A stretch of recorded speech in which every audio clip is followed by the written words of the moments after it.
Okay, good afternoon, everyone.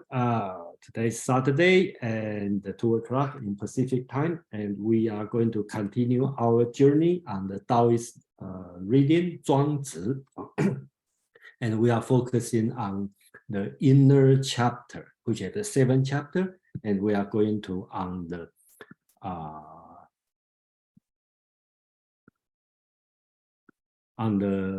5th chapter. Okay. So that's the one for today, okay? And I call it the perfect character and unmanifested virtue. So that's for today's chapter. And as usual, I'm going to just a minute. Okay, here. Oh. Okay, that's today's section, and then let's go through the schedule.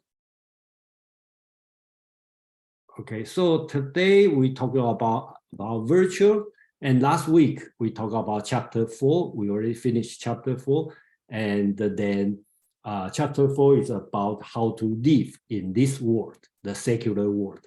And the chapter 5 today, we are talking about virtue. And chapter 6 will be next week. And the chapter 6, I'd like to let me show the sign up page here. The chapter, that's the chapter 6. You may see a Taoism immortal or God, you want to call here, because chapter 6, I plan to do it for 2 sections. Okay, first part is talking about religion, and the second part talk about life and the death. So I will put the life and death as in August, and then next week I only talk about the first part for chapter 6, which become the foundation of Taoism, religious Taoism. So I decide to not only read this part as a philosophical reading, and also take the religious point of view. Okay, so you can have the 2 brains when you read for next week, because in a way you can think about as a philosophical reading, how do you understand this part of text?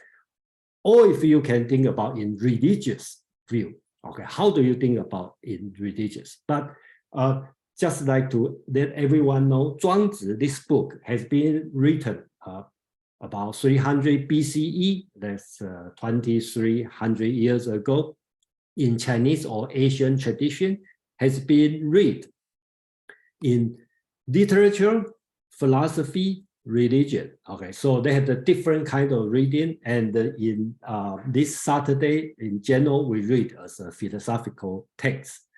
That's my purpose. But next week, I will kind of like bring to the religious part of this one, if you consider that's a religion, because it will be very different than our Christian religion. Okay. So that's the schedule we are going, and then end of July, we will have a Bhagavad Gita. Shashi is going to continue on chapter 8. Total is 18 chapters, so it's chapter 8. And the beginning of August, Kwang is going to talk about the Chinese history, about the Wu Zetian, who is the only female emperor in Chinese history. So that's the schedule, and then I will move on and then just review the reading based on this book, who is written, translated by Fung You Lan, and then today's chapter is about the virtue. So let me see. Okay, so I was, let me see. Yeah, okay, so about the virtue. So before we start talking about virtue, I think we will have think about things, because for that time, many people, many philosophers or intellect talking about virtue, but how do we understand virtue? It's very different. So I will expect, I hope everyone have a little bit more open mind. Okay, so if you are familiar with the Chinese tradition, Confucius, okay, is great person talk about virtue. He talk about so-called 人, or you want to translate as humaneness, or translate as benevolence. Okay, that's Confucius virtue. Another Taoism philosopher, 道德经. Okay, so the 道德, Dao means Dao. Okay, and the 德 is virtue. Okay, so he talk about different kind of things.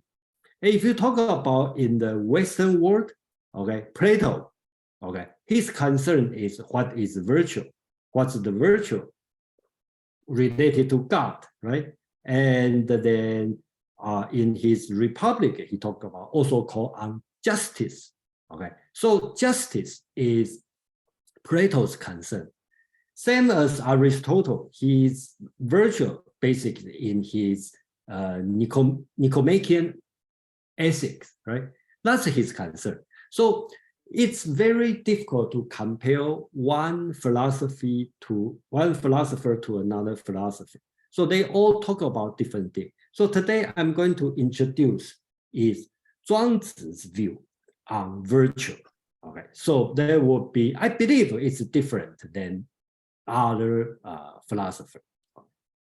So before I start, okay, so I will wait, see anyone have any question about Zhuangzi or Taoism philosophy or general thing, because I believe this chapter in today, you don't need any prior background, or you don't have, even it's a chapter 5, you don't need to read the first 4 chapters to understand today's. I don't think you need to do so.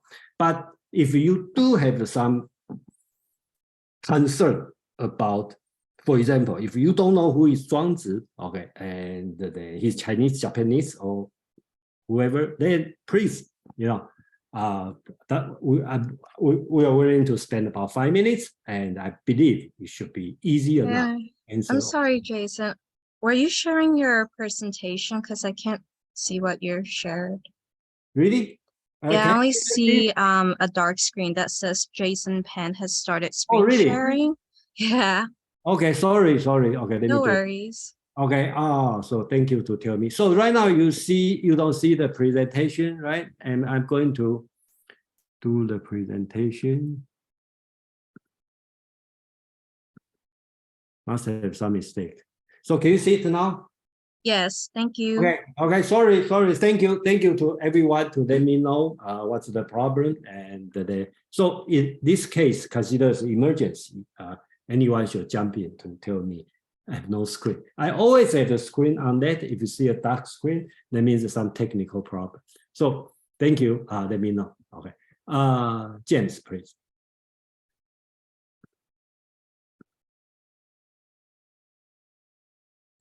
Thanks for presenting this, Jason. I noticed that in Western philosophy, sometimes you have an interpreter that becomes more important than the actual philosophy. Yes. And I could understand how this could possibly happen in China. Is there any possibility that Zhuangzi became more important than Lao Tzu in terms of his interpretation of Lao Tzu? In this interpretation of Lao Tzu, or would you say that it's Lao Tzu was always a giant in among the people in China? He was always understood as the source of his own understanding, or was Zhuangzi actually more? Did he become more? Did this book become more important than Lao Tzu? Okay, thank you very much. That's a great question. And then, so first answer is no. Okay, Lao Tzu is still most important. Second question is still no. Zhuangzi is not interpreting Lao Tzu.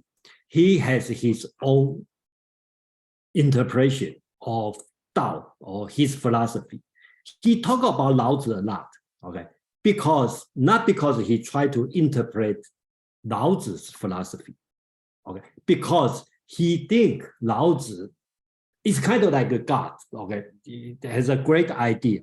So he said, yes, that's Lao Tzu is talking about. So he used Lao Tzu as a figure to prove he's right.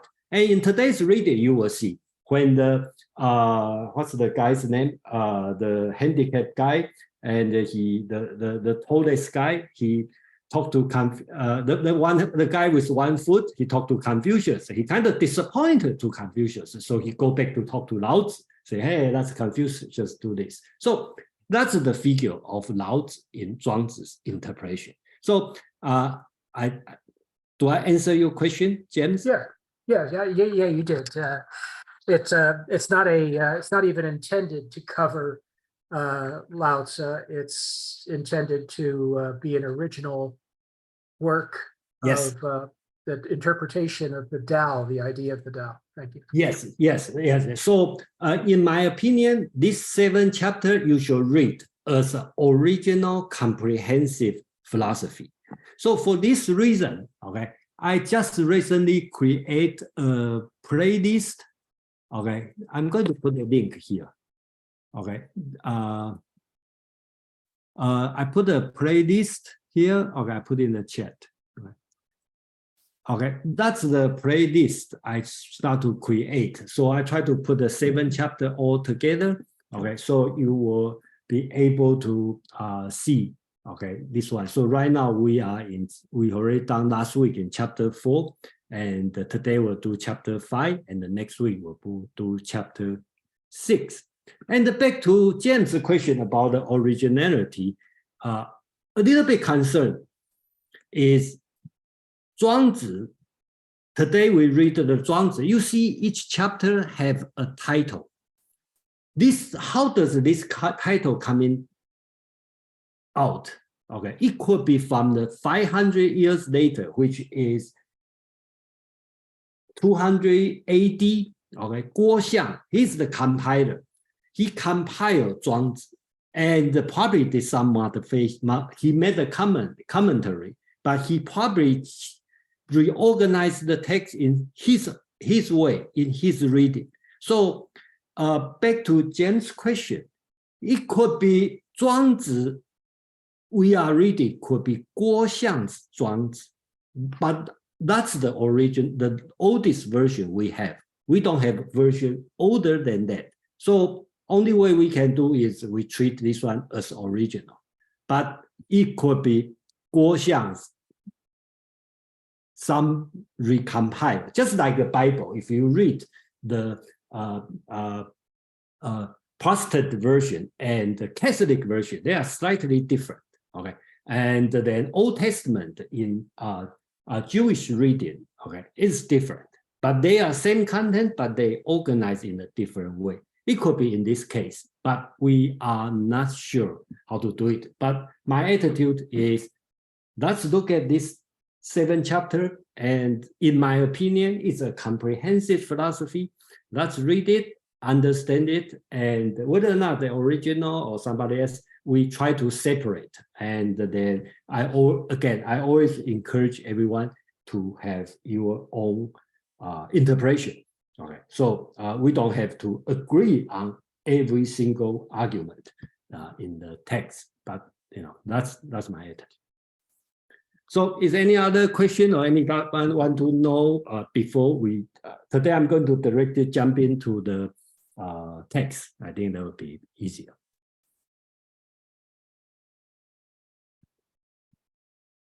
No? Okay, so let's move to today's text. But before this, right, today we talk about virtue. Whoever talk about virtue in Chinese culture or any Asian culture, one person you cannot ignore is Confucius, okay, because today has a lot of important persons show up. One is Lao Tzu, and Confucius show up 3 times in today's text, okay, if you read it, okay. So Confucius' role is very strange in Zhuangzi, so I just want to make sure everybody understands, okay, not historical Confucius, okay, I'm talking about the Confucius as a character in Zhuangzi. So in Zhuangzi, Confucius sometimes he's teaching, Okay, so he speaks for Zhuangzi. He is a great Taoism teacher. Okay, so sometimes you see, oh, Confucius say something very strange. Yes, that's the Zhuangzi's version of Confucius, a great teacher, teach Taoism. But sometimes when Confucius was mentioned, okay, and sometimes somebody will lecture on Confucius, he was the Confucius is the Confucius of Confucian, or you want to call it Confucius, okay, because he's the real Confucius, okay. But either role he played, he always a great teacher. Put this way, he is great interpreter. He interpret, okay. Even when he played as a Taoism Confucius, his role is interpret, okay, explain in the meaning of Taoism philosophy. And he did a great job, but not to the perfect situation, but great job. Okay. So that's the role we need to understand as Confucius. And what Confucius pursue is wisdom. Okay. In Zhuangzi's point of view, wisdom is not the highest thing you need to pursue. Tao is the highest thing you need to pursue. So even Confucius played in as a great Taoism teacher, he still only secondary, not the perfect. Only Lao Tzu or Zhuangzi are in the highest level. Okay. So that's the part we need to understand when we read Zhuangzi, and especially for today, because today we have seven, I put it as 7 stories, and 3 of them have Confucius taught, and the Confucius role is different. You probably will tell it's different. It's important to know. So that's the 7 stories on that, and even we have a 7 story. I'm very confident we can finish today because the story is not long. Okay, so I put in the blue text at the beginning. I said that's the Fung You Lan's comment. Okay, the main purpose of this chapter, I mean chapter 5, is to show what complete virtue is and how great is its influence. That's Fung You Lan's comment. Okay, just keep this in mind, and then see how do you think of this one. So I'm going to, for the first story,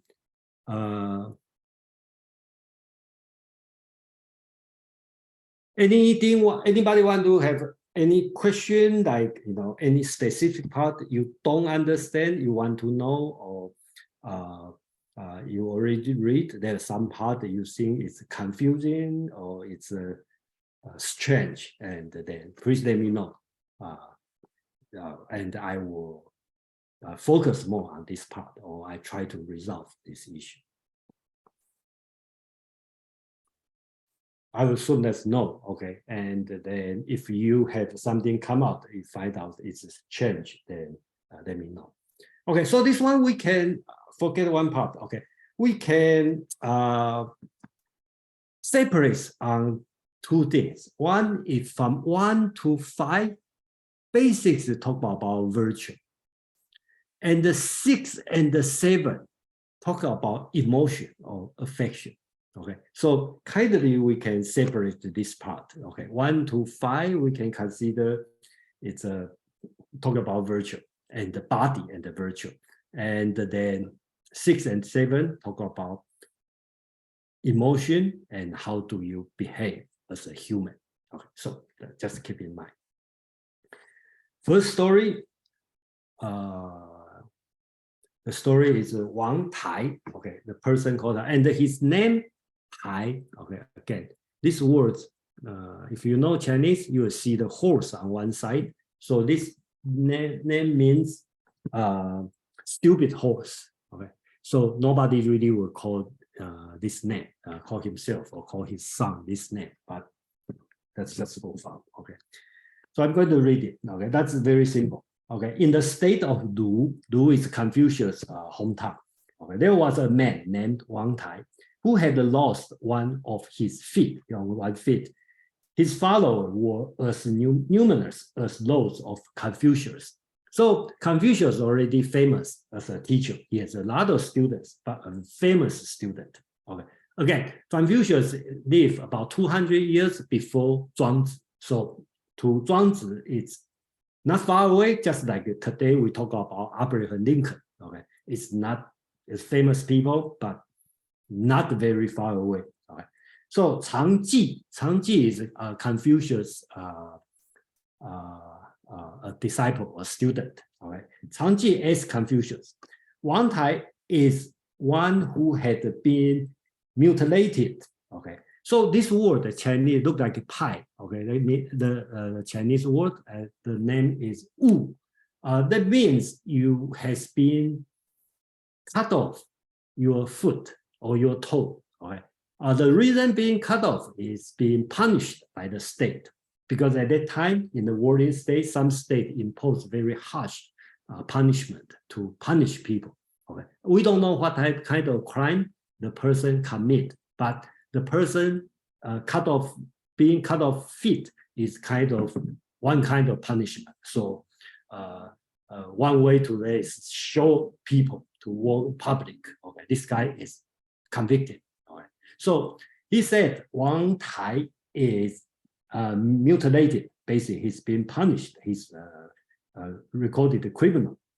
Yet he divided you, sir, the teaching of the state of Lu. Okay, basically, he has the same or even more student than you have.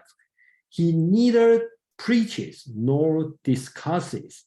Yet those who go to him are empty, but those who come back are full. So he talked about this guy is very strange. Okay. He never really preach, never sit down to discuss with his student. But when the students go there, they feel like they are empty. But when they study with the Wang Tai, they feel they have full, they satisfied. Okay. Is there indeed such a thing called instruction without words? While the body is deformed, may the mind be perfect. What sort of man it is? So here's Zhuangzi, the student, is asking Confucius. This guy never teach, but has a lot of students. Okay, and it's really of something the teaching without words. I'm not going to provide the reference, but if you have time, you can go back to check Dao De Jing, chapter 2. Okay, talk about instruction without words. The highest way to teach is without words. Okay, so in this way, you can say he is interpreting Lao Tzu's philosophy. And he talked about the body is deformed, but his mind is perfect. That's why. Okay, is that possible? That's the students is asking the question. And here you will see Confucius become a great Taoist teacher. Okay. So he's going to interpret what's the meaning. He is a good teacher and explain well. This master is a sage. Okay, Confucius called him a sage. I myself did not go to him simply because I'm late. Okay, talk about he was old, so too late to become his student. Myself would make him my master and say nothing of those who are not equal to me. I will lead the whole world to follow him, to say nothing about this. So basically, Confucius is talking about, not only I want to become his student, I will bring the whole world of the people follow me to become his student because he is better than me. That's Confucius talking. Oh, again, it's not true. That's just Zhuangzi's story. So Zhuangzi, the student, start to ask the question. He's a man who has been mutilated, been punished, yet superior to you. Okay, he must be very different from the ordinary person. And what is the peculiar way in which his mind functions? So, since his body is deformed and the outside looks great, but he's still being attractive and great teacher, his mind must be different. Then Confucius' answer is, death and life are great consideration. You neither can affect him. Okay, though heaven and earth were to be overturned and to fall, and he will remain unmoved. He said, anything change, because only big thing is life and death. Heaven and earth change around, it will not affect his mind. His mind is stable. Even heaven and earth change, he will not his mind will remain unmoved. Okay, he sees clearly the most perfect and is not affected by things. Okay, he only see the essence, but he would not let outside world to change him. Okay, the teacher Wang Tai, he knows the evolution, which I prefer the word change. Okay, he knows the change of things is due to destiny, and thus keep it as essential. So here Confucius is talking about Wang Tai, he will see the change of things is due to destiny. Okay, destiny in Chinese called mian. Sometimes I would prefer use the word fate, but fate sometimes seems too deterministic. Okay, but I think another way to look at it is just naturally happen. Nothing we can do. So he always keep the essential. He only see the essential of things. For example, I know a person, okay, from the very young to the very old. His body may change, okay, from a young boy to an old man, and then I still treat him the same, because to me, I look at his essential. He's still, let's say, Tom. Tom's still Tom, okay? 50 years ago, he's Tom. Today, he's Tom. Even he looks totally different, okay? Much older than 50 years ago. But to me, he's still the same. I think that's the thing Confucius is talking about. So what do you mean? Okay, so the Zhuangzi, the student, still not quite understand. If we see things from the point of, that's Confucius' answer, then Confucius try to answer this one.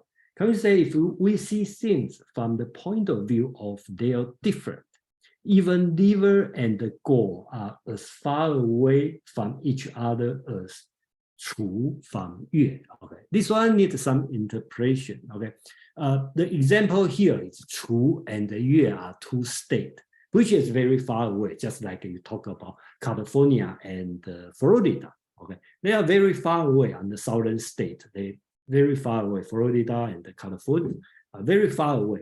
And our internal liver and the goal, if you look at your human body, okay, liver and the goal are connect each other.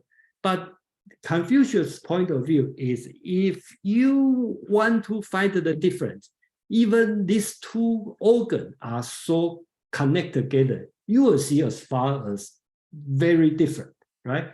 And if you see things from the point of view of their identity, I think another word to say identity is similarity. All things are one. Everything should be one. That's his Confucius' point of view.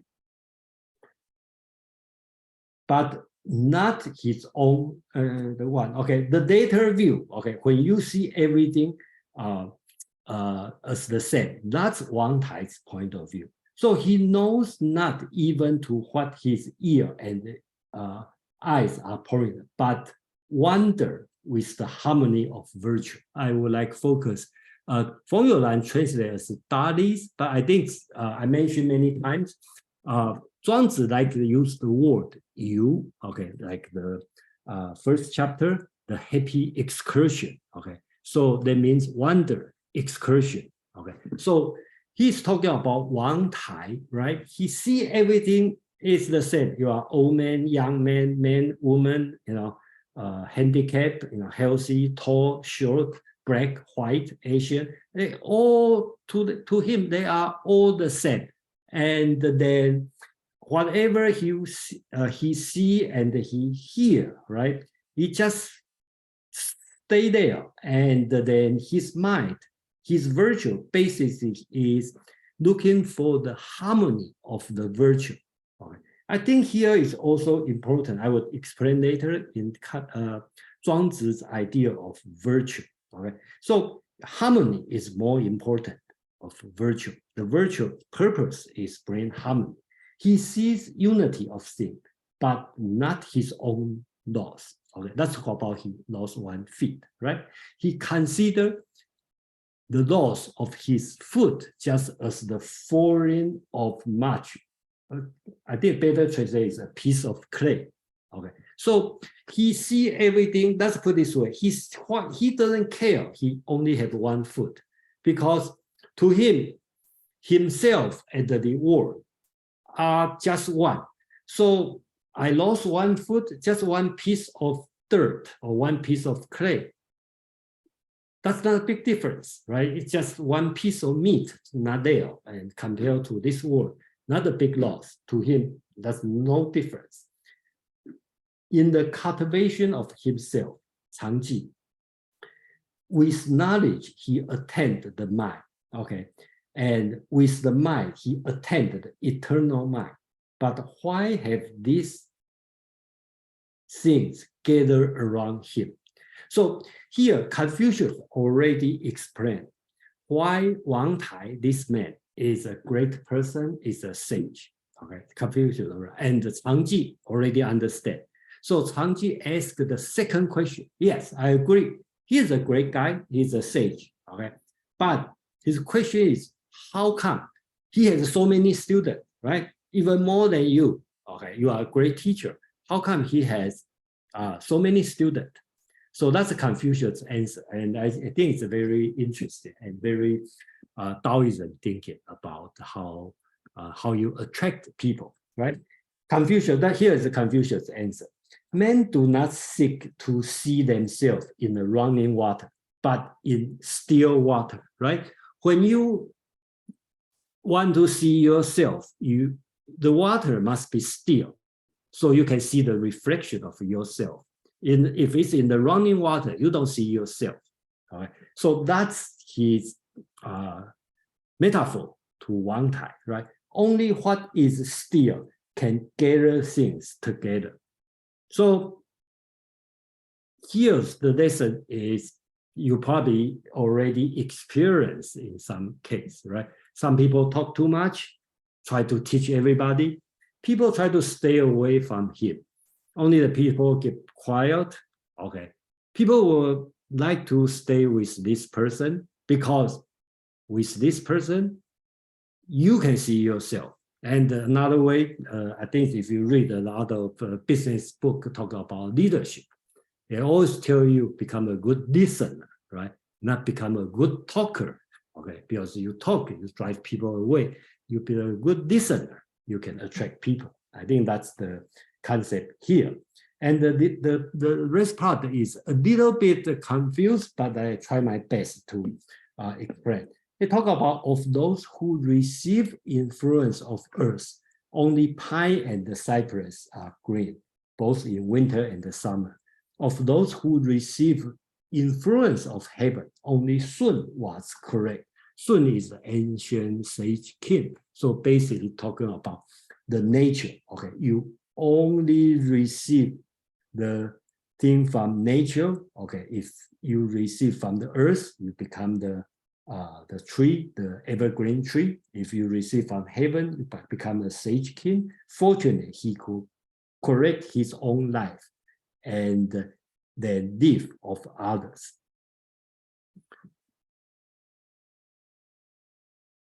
So here Confucius continue to talk about what does he mean, the preservation of original strength and by elimination of fears.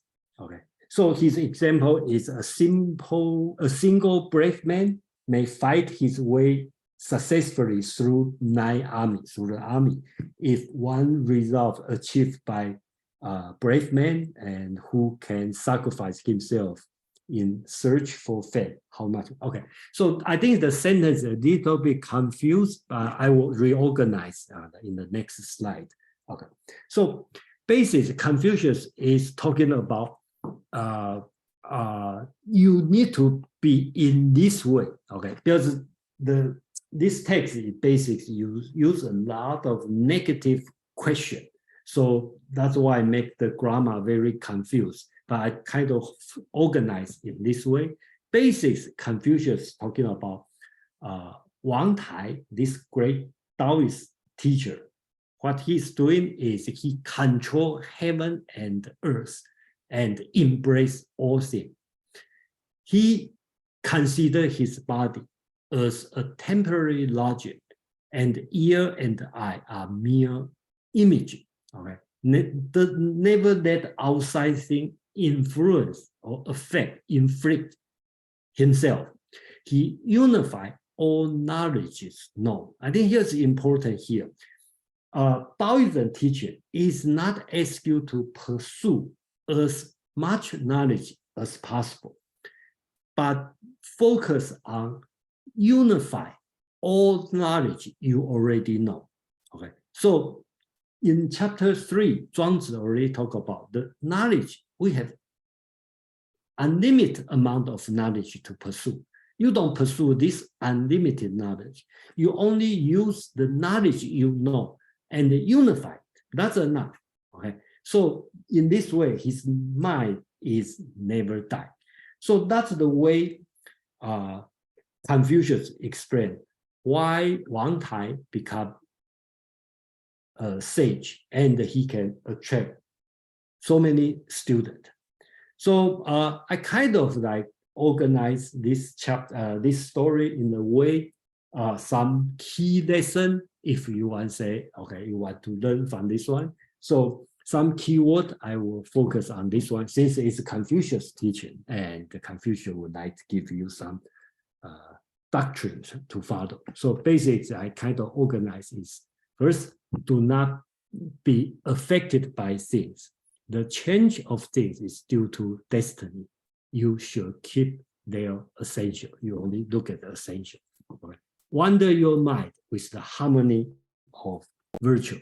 So one example is here you can see the big difference than Confucianism teaching of virtue, right? One example would be love your mother-in-law and love your wife. Okay, both are good, but sometimes they conflict. So Confucius always see the virtue is the right way to pursue, but Taoism view about the virtue is they do have nature conflicts here. So the highest way is not pursue a single virtue, is make sure the harmony of the virtue, okay, is important. And your mind is wander, okay. Zhuangzi like use this word, wander or excursion. Basic is playing around without certain purpose. Okay, make sure the harmony of virtue. Number 3, only what is still can gather things together. I think Confucius used the water, still water as an example. So you finally some to-do list, right? In order to preserve the original strength and eliminate the fear. All right. So you need to control heaven and earth and embracing all things. Here, the control heaven and earth, it's I think it's difficult to translate. The translate Chinese called guan. Okay, that means become dominate. Okay, you don't be affected by the change of heaven and earth. You kind of stay above that. You look at their difference, their change. Okay, so for example, today is windy, rainy day. Tomorrow is sunny. Yesterday is stormy. I try not to be influenced, being affected by this heaven and earth change. I kind of make myself above heaven and earth and look at something nature happen, and look at your body as a temporary logic. Okay, and your eye and ear means your sensation. Okay, it's just image. Okay, don't let outside thing go inside you. And more important, unifying all the knowledge you know. Okay, not all the knowledge in the world. So that's the first of the 7 stories, and it's longer, but then the story gets shorter and shorter. So before I go to the second story, and then any question, comment, or you want to comment? James, please. Thank you. I'm a little, I guess the thing that stands out to me is the idea that only still water is a good model for Okay. virtue. You know, obviously running water brings us things. They brings us fish. It moves the rocks around. It represents change. So right away, I see this sort of defect in the thinking, that there's no idea that dynamism needs to be protected in the mind as well as in existence. The harmony of virtue, yeah, that's worthwhile.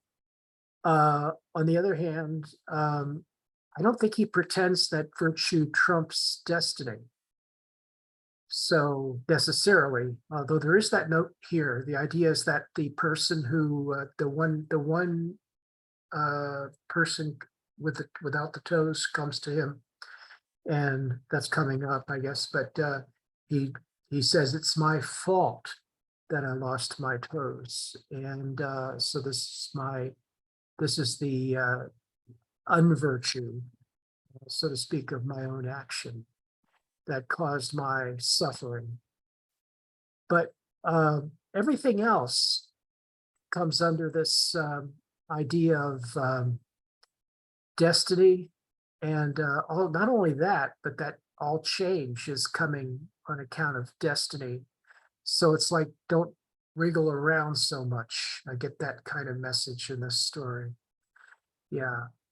So that's all. Just Okay. not balanced, not a balanced tale. Thank you for your comment. Okay, and it's one thing I would like to keep I would like you keep in mind, and we will see the next story 3 about lost 1 feet is my fault. Okay, so that I just pay attention on that. I think that's the Confucius comment. Okay, so we will see that. Okay, it's nothing about agree, disagree. You are right, you're wrong. Okay, we really we just have to share how do you think. And this story, the meaning of this story will actually, in my experience, it changed through the your experience and through the time. Okay, Joe, please. Yeah, I mean, I found to be one of the parts to be very, very interesting was the instruction without words. Mm-hmm. I thought that you know, from a Taoist perspective, makes a lot of sense, but it also makes a lot of sense in general, just to be through actions and demonstrations versus actually just speaking out orders per se. So, you know, I mean, I felt that was pretty interesting.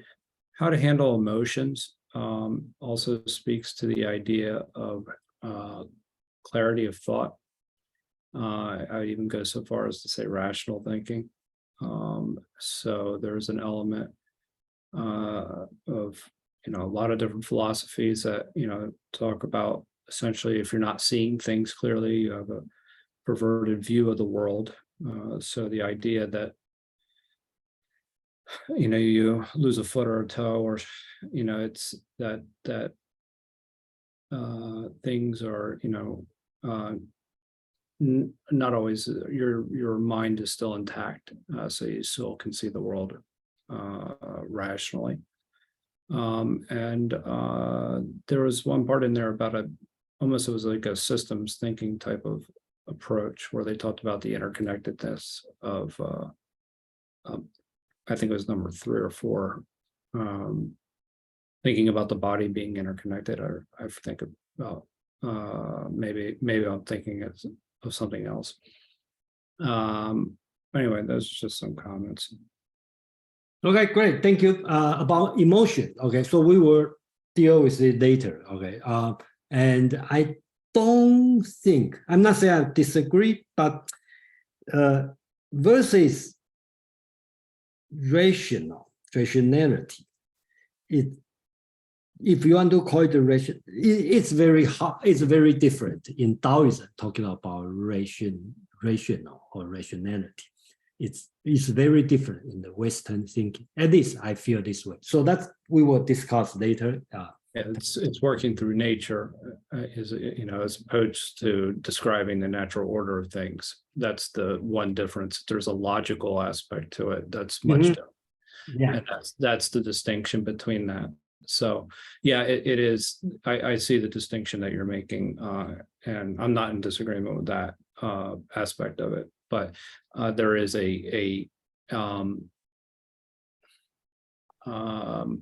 maybe rational was the wrong word. Maybe conscious would be a better word. More aware side of the type of thinking. I don't know.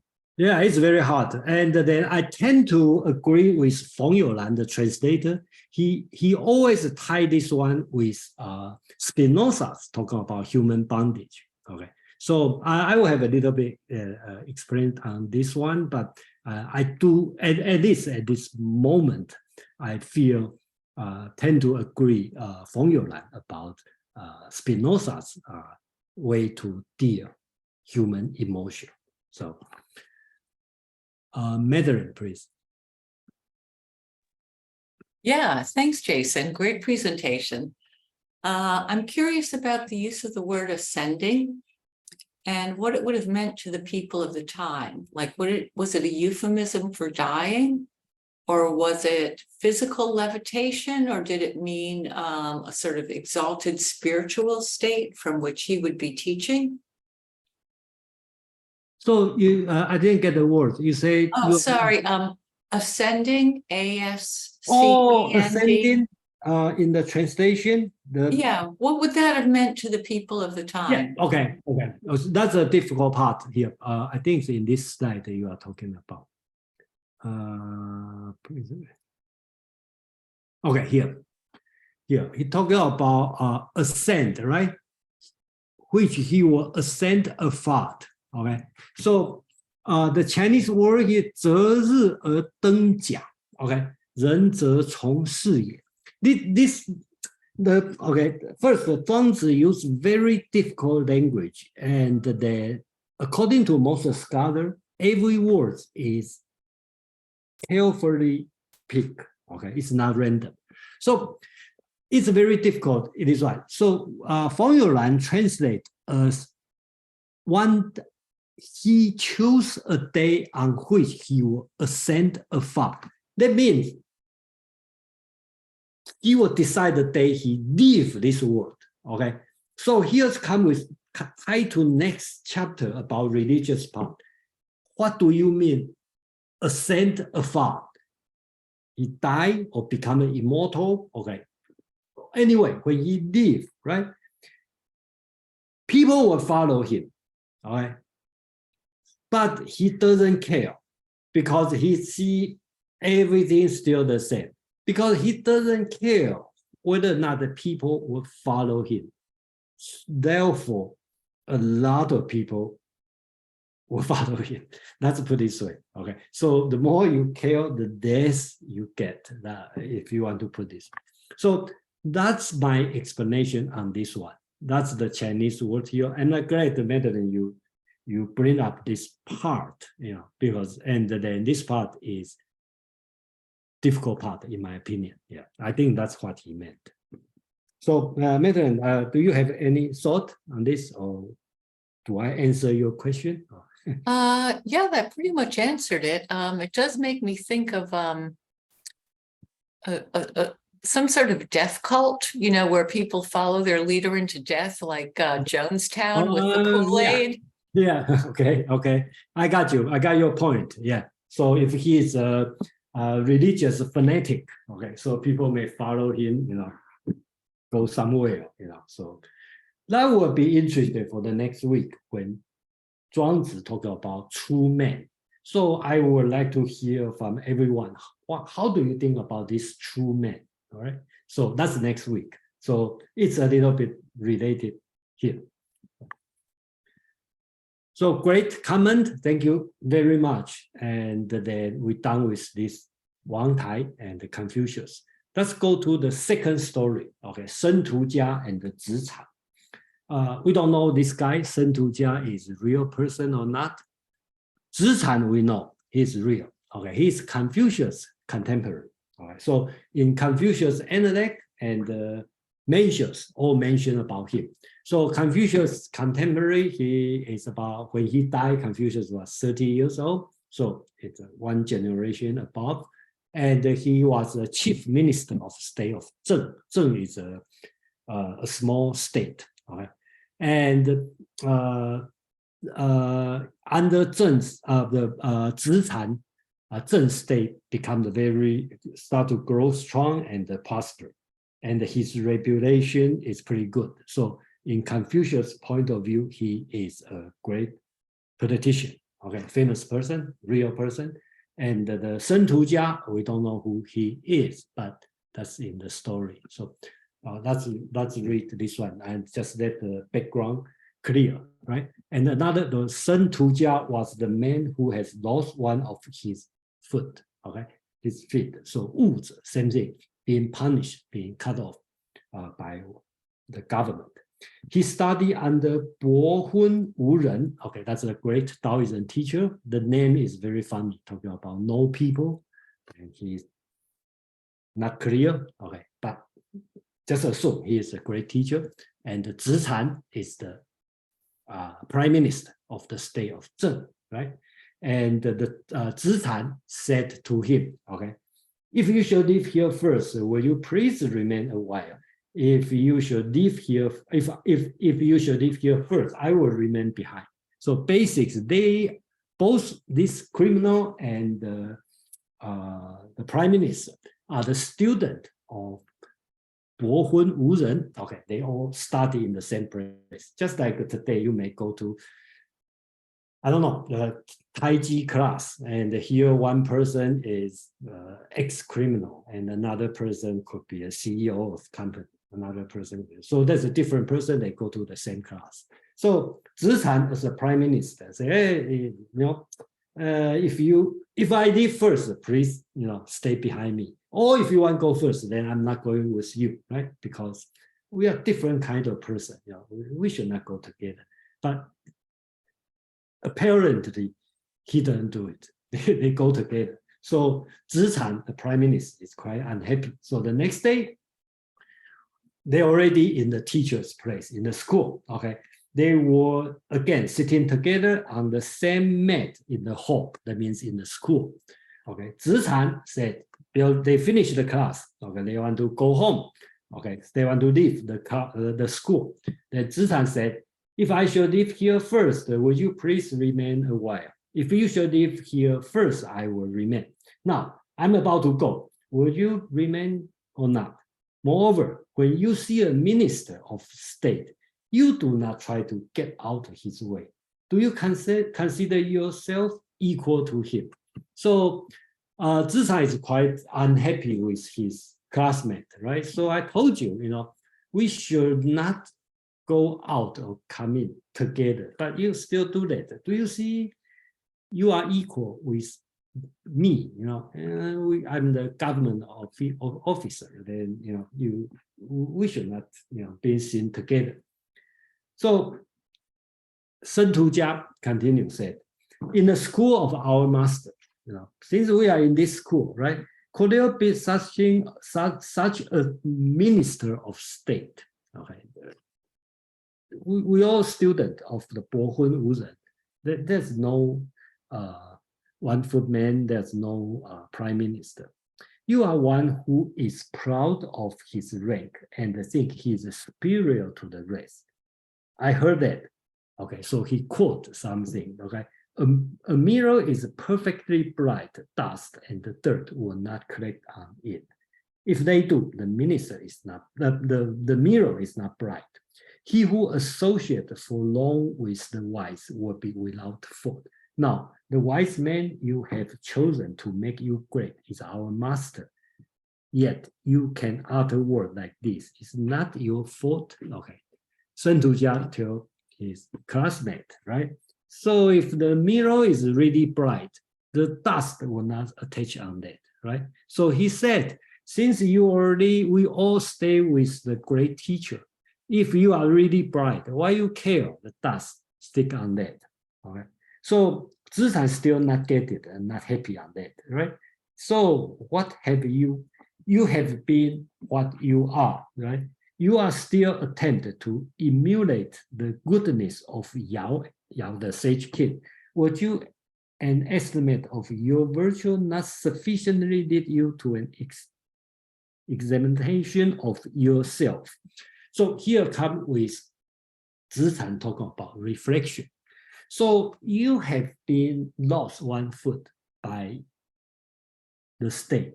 You should reflect why I made this mistake, right? So, but you still think about yourself as the sage, all right? So, you know, do you really think so? Okay, and here come with what's that? The Shen Tujia's reply on this. Right? He talked about those who make themselves notorious and think they ought to lose nothing are many in number. But those who do not make themselves notorious and think they ought to keep nothing are few. To recognize the inevitable and the quietly acquaintance in it as the appointment of destiny are the achievement of the virtues. When men are wandering within the range of ease, arrow, the middle of the field is a place where they would be hit. If they are not hit, that is destiny. Okay, so a little bit explanation here. Shen Tujia tried to use example of Yi. Yi is a famous archer. Okay, he shoot arrow and very precise. So he talking about Shen Tujia tell Zhichen on that. You think you are a great person. I am the low people because I lost one foot. We live this world just like we all in wandering with the range of ease arrow. Everybody have a chance being shot by this arrow. Okay. So in other words, you think you are not being shot. You are just lucky. That's just destiny. It's not because you are great. Okay, you are skillful. It's just your luck. Everybody have a chance. Like me, lost one foot. Why? What's the difference? Okay, and then he continued. Those who have 2 feet and laugh at me for having but 1 foot are many. Many people laugh at me, say, "Oh, this guy only had 1 foot. He must did some mistake." Okay, I used to be very angry about that, but since I came to our master, I have ceased to be troubled about this. It may be that of our master has purified me with the good. I have been with him for 19 years without being aware of the loss of my foot. So he talked about he has been with this master for 19 years. He doesn't care about I have 1 foot. He probably doesn't know I have only 1 foot. And I didn't feel I only have 1 foot. And now you care. So his conclusion is, now you and I are making excursion in the inner world, yet you always direct your attention to my external body. Are you not wrong in this? So that's a lesson, okay, teach to Zhichen, the minister, right? We come here to study. Why we study? We are not do physical training to make our body strong, build our muscle. We learn something internal. We care about internal world. So our mind, everything is what we care. And in the mind, we are equal. And you always put your attention on external body. External body, we can put in the 2 sense, right? One is Sun Tujia has only 1 foot. The external body is defect. Another thing, talk about the social position, right? One is a criminal, ex-criminal. One is a prime minister. That's very different, but they all external. But right now we are studying here. Only thing we care is internal. Okay. So Zhican listen to this, he feel uneasy, he say, oh, I beg for, sorry, So basic, that's the lesson. And personally, I have something to share here is I have a good friend and we know for many, many years since high school, right? He has a close eye. I never noticed, I've been here for many, many years. And one day I introduced him to my wife. And my wife, oh, your friend has close eye.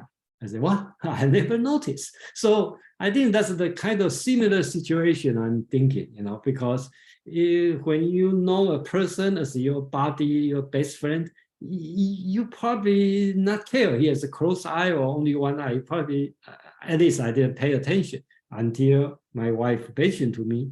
So I think that's a very interesting situation. At least I'm thinking this way, because if you care about a person's internal, you probably will ignore person's external. Right? So today my friend become very sick or something, before we all run in doing sport together. Today he kind of not able to do the physical work, but we're still a good friend because that's external. What we care is internal. I think that's the lesson taught me, in this one. And here is another long comment from Guo Xiang. And basically, I already explained. Basically, Guo Xiang tried to explain is the Yi, the great archer's arrow. So our life is lived like this world. That's like highlight here. Therefore, those who are not hit by the arrow, right, consider themselves as spatially skillful, just like Zhican. He become a prime minister. He think, oh, because I'm great, right? So, but actually, you're just lucky not get hit. And others much delight. But at the other time, when they are hit, that means you lost one foot, right? Then you regret. They say, oh, I think you will come, oh, that's my mistake. Okay, that's why I got hit. No. That's just destiny. Okay, so don't care so much on the outside. You make a lot of money and you don't make a lot of money. It isn't that not the thing you can control. Okay, that's destiny. Okay, let's care about the inner world, not the external world. So that's the story of this one, and it's not that long. And then I'll pause for comment. Any comment before I go to the Confucius? Joe, please. Yeah, I think it's, I mean, the inner transformation actually has a lot of similarities to both Eastern or Hinduism and Western philosophy, with the idea that it's an internal transformation and that you're not necessarily tied to the outcome. So that Yi was not necessarily a good archman. He just was, happened to be lucky, and that fate permitted for it to occur, or however, I don't know if it was called fate, but destiny, I think it was. And that's a very important point so far as the internal transformation that happens whenever people start practicing a philosophy of any sort. So anyway, it's interesting to see the parallels between a lot of these other philosophies, both Hinduism and even Greek philosophy in this case. Yeah, thank you, Joe. Yeah. Madeline, please. Yeah, I just want to say I like Yi's arrow. It reminds me of in medieval and Renaissance Europe, when everything was kind of locked in and predetermined by God from the beginning of time. And yet at the same time, they had a whole parallel and apparently non-contradictory track going about fate. The fates, what fate would do, the randomness of fate, fate would intervene, luck. It was like an entirely different underlying thing that was, anyway, this kind of reminded me of that. I like Yi's arrow as the metaphor. Well, thank you. I think that's a good metaphor. And then we don't have the correct answer either in Western philosophy or Chinese philosophy or Hinduism, but that's always a big subject, because are we predetermined or not predetermined? Are we free or not free? I think here that in my my lesson is don't be proud of what you have achieved, and don't feel bad to what you lost, and that will, I think, eventually will deal with emotion. I think that's the way they talk about. Okay, so let's move another guy. Sorry, for the people more ascetic person today, because unfortunately this chapter all deal with the ugly people, some kind of difficult people. Okay, but don't worry, next week we did for the true man. Okay, that's different kind of people. All right, so this one we talk about Shu San, the toeless. Okay, he has no toe. Okay, so I believe this no toe also from the punishment. And here Confucius played a role.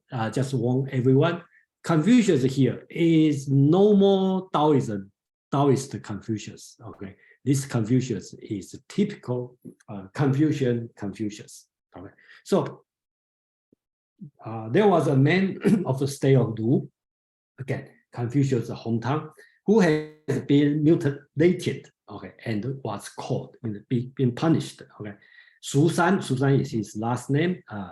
The toeless, he has no toe. Walking on his heel, he went to see Confucius, right? He has no toe, so he has to walk with his heels. The Confucius say, you are not careful, and so brought such a misfortune on you. You made mistake, that's why you lost your toe. Now it is too late for you to come to see me. You see, you have a criminal record. Do you think that's too late? Okay. The police guy said, through my ignorance of the proper way and taking too little care of my body, said the police, I came to lose my foot. Now I come to see you. Even I lost my toe, right? I still possess what is more valuable than my foot, and what I am anxious to preserve entire. I just lost my foot, my toes, my character still preserved well. Okay, he still have a perfect character that he meant. There's nothing that does not cover. There's nothing that there's nothing that heaven does not cover. There's nothing that earth does not sustain. I thought you would be as heaven and earth, and did not expect you receive me in this way, right? He's disappointed of Confucius, right? I come to see you, I lost my toe, so what? I am still a perfect, complete, entire, holy person, right? And you look me in this way, I just have some mistake, probably, and being cut off my toes, and they look at this way. Heaven and earth heaven will cover everything in the world. Earth will sustain everything in the world. And you, Confucius, as a great teacher, you should be like heaven and earth. And right now, you don't see the rest part of me. Only notice I have no toe. And you have this kind of prejudice, right? So, what's wrong with you? So Confucius is, as a great Confucian teacher, he said, oh, I'm sorry, I'm stupid, I'm wrong, right? So why do you not come in? Please come in, please come in. That's my fault, because I can tell you what I have learned. No, come in, right? Sorry, I am stupid, I should not do this. Come in, let me teach you. Okay, so we don't know what Confucius teach, probably teach a lot of virtue on that. So after that, okay, I think here Zhuangzi didn't describe, but I will assume after he listened to what Confucius taught him, then Taoist left, okay, and then Confucius, that's the Confucius till he has a lot of disciples, right? You disciples should be encouraged by that, right?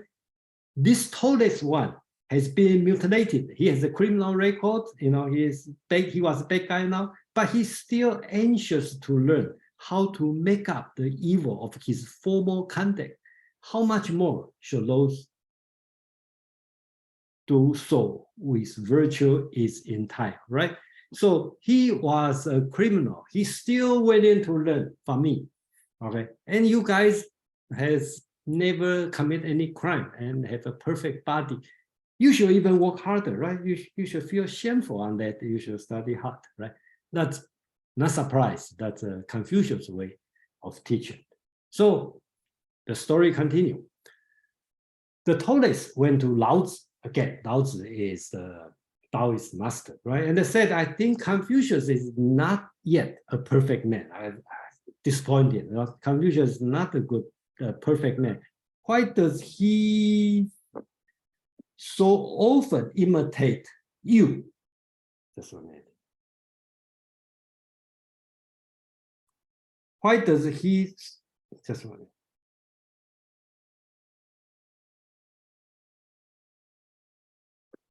Okay, just sorry. Okay, he is seeking for the reputation of being extraordinary and marvelous, without knowing what the perfect man considers this as handcuff and fetter. So he complained to Lao Tzu. That's Confucius, right? He care is the reputation he has. He doesn't know, okay, this kind of reputation for perfect man here, consider Taoist perfect man, right? It's a handcuff and a fetter. So Lao Tzu tell him, why did you not lead him to see the life and the death are one, and that the right and the wrong are the same? Thus, free him from handcuffs and fetters. So Lao Tzu tell him, right? Yeah, he doesn't know. You just teach him, okay? Life and the death are one. Right and the wrong are the same, okay? So you can free Confucius on that. And then the Taoists say, oh, he is receiving natural penalty, tian xing. I think that's an important thing, tian xing, the punished by heaven, okay? How can he be free? So concept here, the story short is end up here. So the concept is this: Confucius is not savable. Okay, all stick with the virtual thing, all this thing, and then that's the punished by heaven. So he can never be free. So let him be Confucius. That's what we're talking about. So personally, I like this story a lot. It really reflects the typical Confucius teaching. Okay, so when people come to see me, and then I think he is reflection, he's regret. So, but he's not. Okay, so Madeline, please. Well, it seems to be like a real slam on Confucius. Because that's a slam, yes. Yeah, because they are they're not saying like, oh, isn't it wonderful that he could see that this criminal is accountable for his actions, and we should do that with our lesser crimes. They're saying not only is he like this criminal, but the penalty that he is receiving is not one from human beings the way the criminal's was. His penalty is like from the mandate of heaven. So it's even worse. So in a way, the Taoist is more free than Confucius. Let's put it this way. Yes, yes. Yeah, and I another reason I like to read Zhuangzi is after Zhuangzi, nobody in entire Asia, okay, criticized Confucius. Up to the, I think we read a couple months ago, the Madman's Diary, okay, with Lu Xun, we start to talk about this to the early 20th century. People start to realize, okay, because nobody criticized Confucius. They try to improve Confucius' teaching. And that's the only text, Zhuangzi. They criticize Confucius. Wow. Madam, you want to say something? No, I just said, wow. Thank you. So that's important in this point of view. If you want to read somebody criticize Confucius, that's the last chance. Otherwise, you have to wait for another 2,000 years. James, please. Yeah, this reminds me of karma, the concept of karma, and receiving the natural penalty. And there's the idea of like throwing your hands up, because actually he's not being paid anything to teach Confucius. So he's just in a situation where he's already instructed Confucius that he's worthy to receive his instruction, even though he's been disabled and dismembered. Mm-hmm. And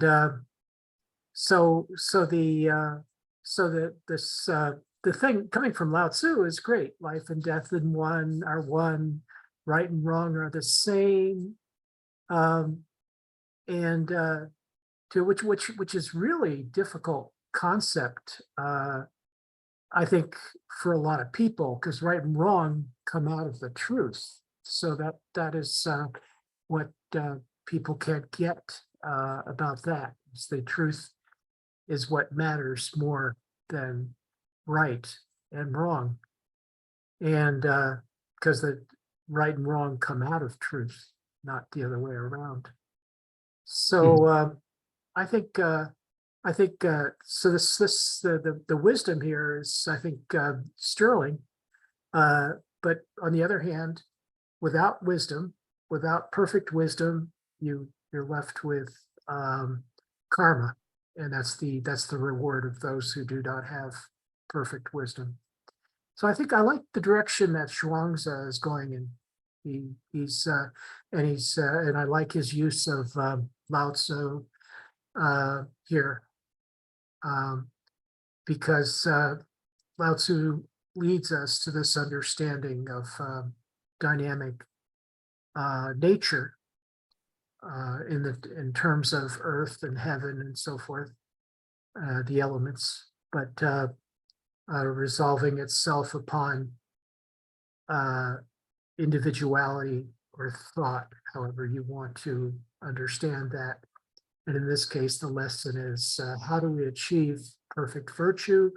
And there's these little almost Zen Buddhists. This is almost Zen Buddhist. These are little tiny vignettes or koans of existence. Very, very cute.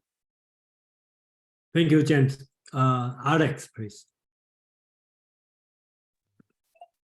Hi, Jason. Nice to see you after such a Oh, long time. Alex, great. Oh, haven't heard from you. Yeah, everybody miss you. Okay. First of all, I think the philosophy of first of all, I think this story is a little bit unfair because first of all, Zhuangzi and Kongzi, Confucius, are two very different philosophies. And therefore, when Lao Tzu said, why don't you lead him to see whatever, this and that, I suspect this story is actually not really written by Lao Tzu or Zhuangzi. I actually think it's there are two very separate philosophies, and you want to write, you want to say this one is better than the other. I think that is, I don't think that's fair. I think they are two very separate things. And the person who wrote the story might probably trying to discredit Confucius. And Yeah. yes, the story has merit. Yes, why don't you see life into the, also has some sort of Buddhist connotation to it. But I still think that it's a little bit unfair to compare the two philosophies, even though I personally like Taoism better than Confucius. But there are also a lot of merits coming from Confucian philosophy that Taoism cannot achieve. They both have pros and cons. So when it comes to life and death, I don't think Confucius has his philosophy is strong in explaining life and death in his philosophy. I think his philosophy is more about how to live, how to be upstanding person, being filial piety. He's more about how to live your life in a certain manner, right? And Lao Tzu is more about I think about how to be free, how to have a relaxed kind of a life. And so I think I like the story, but then again I think it's a little bit unfair. Okay, that's fine. Okay, I have nothing to disagree on you, and it's not fair. That's true. Okay, because but we are reading Zhuangzi. What can I expect? So we are not reading anything. We are reading Zhuangzi. So Is it really written by Zhuangzi? Do you really Zhuangzi would want to attack Confucianism? You see, that's my okay, question. gotcha. Actually, you are not the only one say that, because they have few scholars, they complain specifically on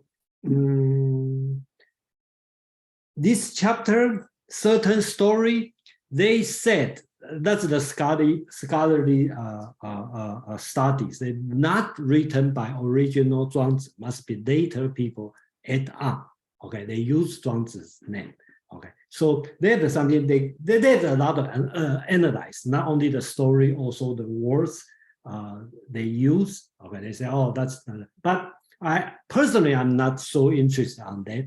So I hardly bring up the authenticity of the writer. This one, at the beginning, I already said, I don't know how true or how it is, but I just treat this one is the original text. That's reading. Okay, that's my attitude. But of course, everyone has a different opinion on that.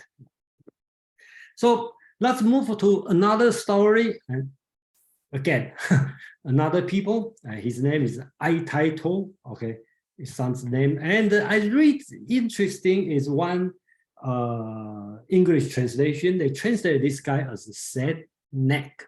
Okay, so actually it's right, because I means sad. Tai means neck, means dead horse, and Ta is probably means he's the person. I don't know. So I will make this long text a little bit simple.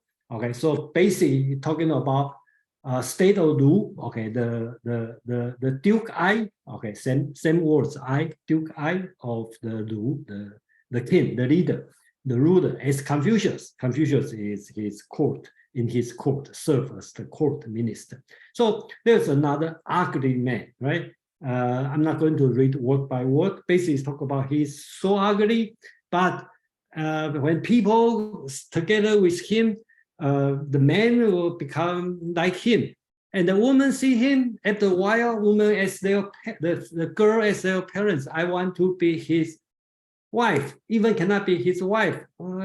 I can be his concubine. Okay, I just want to be with this man, and he's ugly, and he has no leadership. He always a follower. He has never make a lot of money, no achievement, but people like him. It's changed. So I summon him, ask him come here. I say, oh, really an ugly man. The Lord said, really an ugly man. But I stay with him for 1 month. I find out I like him, and then I decide to give him the entire government. Let him take care of that. He just take it and not happy, not unhappy. And then he left. after he left, I feel sad, you know, feel like I lost something, but I really cannot think about what advantage of this guy. So that's the question asked by the Lord, right? So here is Confucius' answer. Okay, I think that will be today's key lesson we will learn from Confucius. So this time, Confucius is a great Taoist, unlike the previous Confucius, who is a Confucian Confucius. Okay, this one is Taoist Confucius. Okay, so Confucius, I think this text is he talk about Confucius tell a story. Okay, he start on the story when that's Confucius is explain to Duke I of the state of Lu. Once when I was on mission to the state of Chu in the southern state, I saw some young piglet, right, sucking at their dead mother's breast. After a while, starting away and they run away, right? So basically, the story Confucius talking about is he see a piglet suck the mother pig, the breast, but all of a sudden they left. Okay, the piglet realized that's not their mother, right? So Confucius said, what they loved in their mother was not the body, but that which made the body what is. So in the English word or in the Western philosophy, we will say the piglet is not like the piglet love their mother, not love the body. The love is between piglet and the motherness, right? The essence of mother, okay? Not the mother body. Okay? So that's Confucius example, right? So when a man died, the example is very strange, but that still is there. When man died in the battle, he is buried without a military decoration. Okay. So, and when a man has no feet, he does not care about his shoes. So here is talking about the essence is God. There's no use for the external thing, right? The soldier, okay, the warrior is dead. The decoration of weapon or the armor is no use. And if you have no feet, shoes is no use. He's talking about the essence. Only the essence important. If there's no essence, there's no external. I think that's the key point Confucius want to talk about. Then he talk about in each case, they have lost the fundamental, right? The dead soldier, they lost the fighting, which is essential. So they don't need a weapon. The person lost the foot, it's no shoes, okay? Because the essence is not. So in other way, we have a character. Why we need the body? Because we have the character, then we have the body. Not because we have a body, then we need the character. I think that's he tried to explain. A perfect body can achieve some result. How much more does he achieve who has a perfect virtue? Okay, virtue is more important than the body. Now, Ai Tai Tuo said nothing but was believed. He did nothing but love. He caused a man to offer him government. Okay, so he talked about why this person, Ai Tai Ta, is so popular. Because his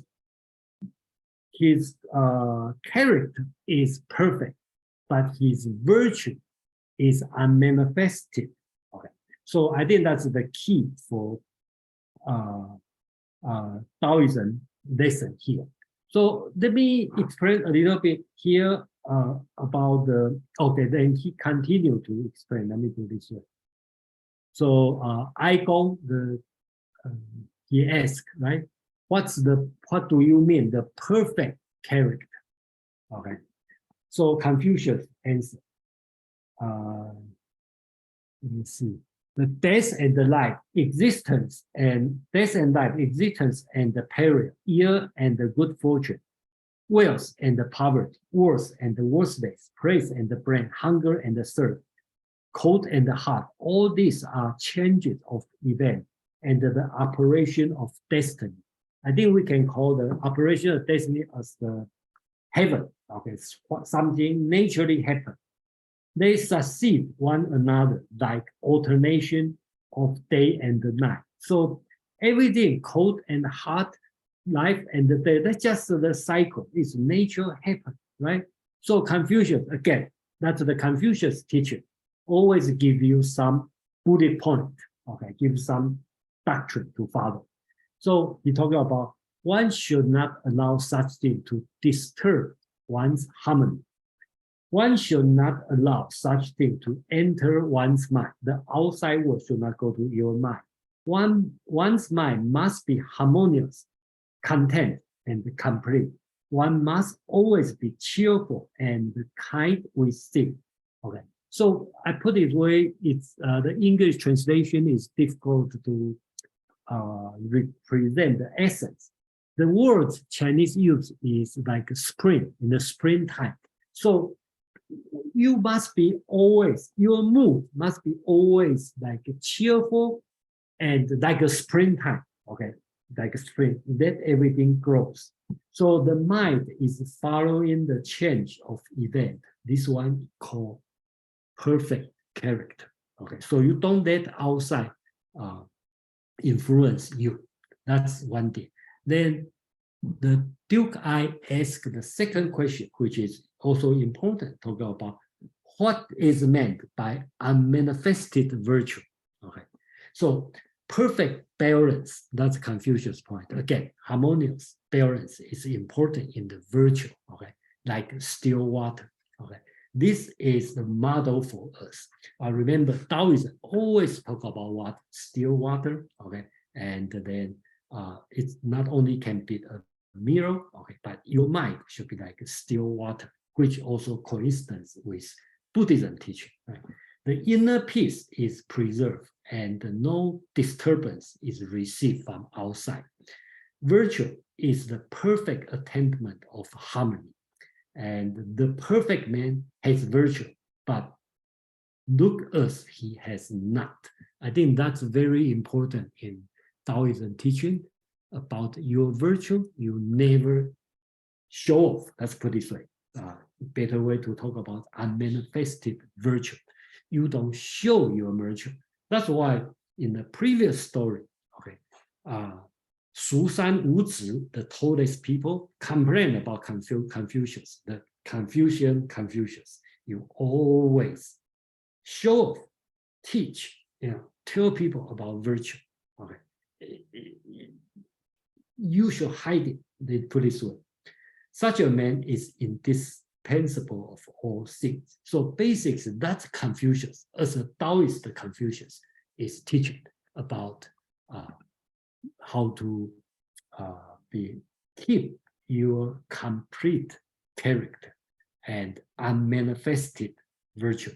And I think that would be the key thing, okay, this chapter want you to know is this one. Matter here. So guys, we have a lot of questions on this. So, okay. Okay. Ralph and Joe. Okay, please. Okay, so I'm wondering which Confucius is this? Because the Taoism. perfect, whatever the previous slide was, it sounds like a combination of the power of positive thinking with the Girl Scouts. And yet this one seems more Taoist, like the jade hidden in the rough garment. Yes, those are two different Confucius. Okay, so the previous one, the Taoist people, that's the Confucius. And this one is the Taoist Confucius. Okay, that's two different personalities, but they put together. So that's why some scholars talk about the previous story may not be the original Zhuangzi's writing. Okay, so and that's why Alex says it's not fair. I think that's cool. There's some reason. So, Madam, do I answer the question? Yes, thank you. It actually, this reminds me of, I know there were a number of people here who were in the Dante group. And we used to talk about which Dante it was, because Yes. there were several different Dantes in the whole thing. Yes, that's the same thing. When I read it, it's confusing, and I believe when people read this one, it's confusing. Yeah. Ralph, please. Okay, thanks. Yeah, I have a very general question about Taoism in general and a comparison of ancient Chinese philosophy or Asian philosophy with Western philosophy. You mentioned at the beginning Plato and Aristotle's ethics and so on. The Zhuang Zi, as we read him here, the virtue seems to be entirely individual.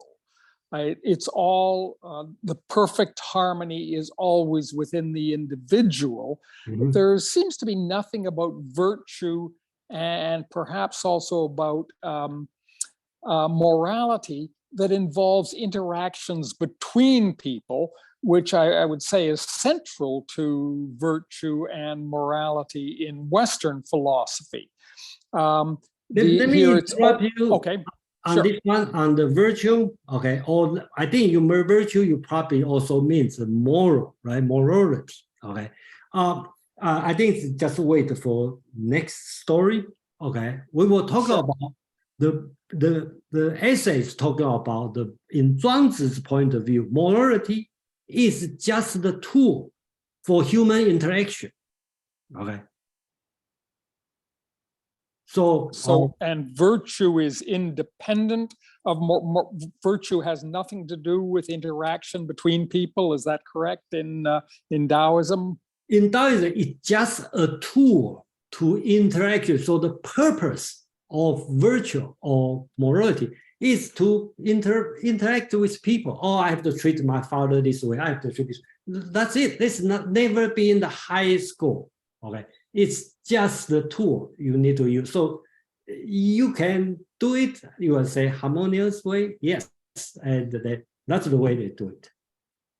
Never take that serious as Confucius. Thanks. Okay, so I think that you are in the same way of I'm thinking. Okay, so I think so. In the next probably will be more clear because we will talk about this.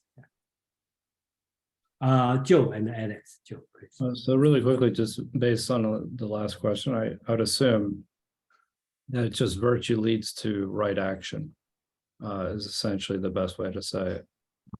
Is that a way of framing it? Yeah, yeah, I mean, because it contributes to the overall well-being of society, essentially. So because you're interacting with others in a virtuous manner.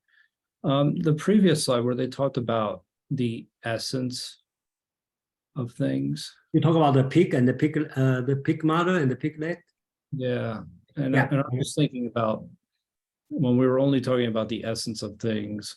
Does the philosophy itself have an essence? You mean Zhuangzi's philosophy? Yeah.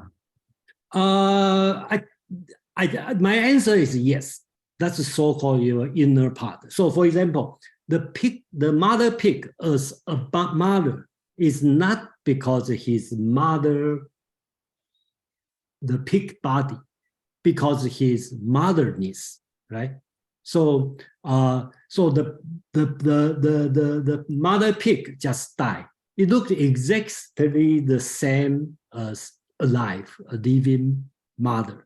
But the piglet quickly realized she is no more mother because he lost the motherness. So if you want to say the motherness is the essence of mother, in this sense, yes, they talk about essence. Yeah, I see. Okay. We can come back to it maybe a little bit later because I might have a couple of follow-on questions. So thank you. Okay, Alex. Yeah, I like this story because this really translates to Chinese people being believe that being humble is a virtue, and even if you actually this, it's like the more successful you are in life, the more humble that you should be, and that would be true virtue. So I think this story is nice. But then my question is, does this apply to politics as to emperor? Because back then there was a lot of talk of how to be a good emperor. So I'm not sure if this would also apply to Taoist definition of virtue regarding how to be a good emperor.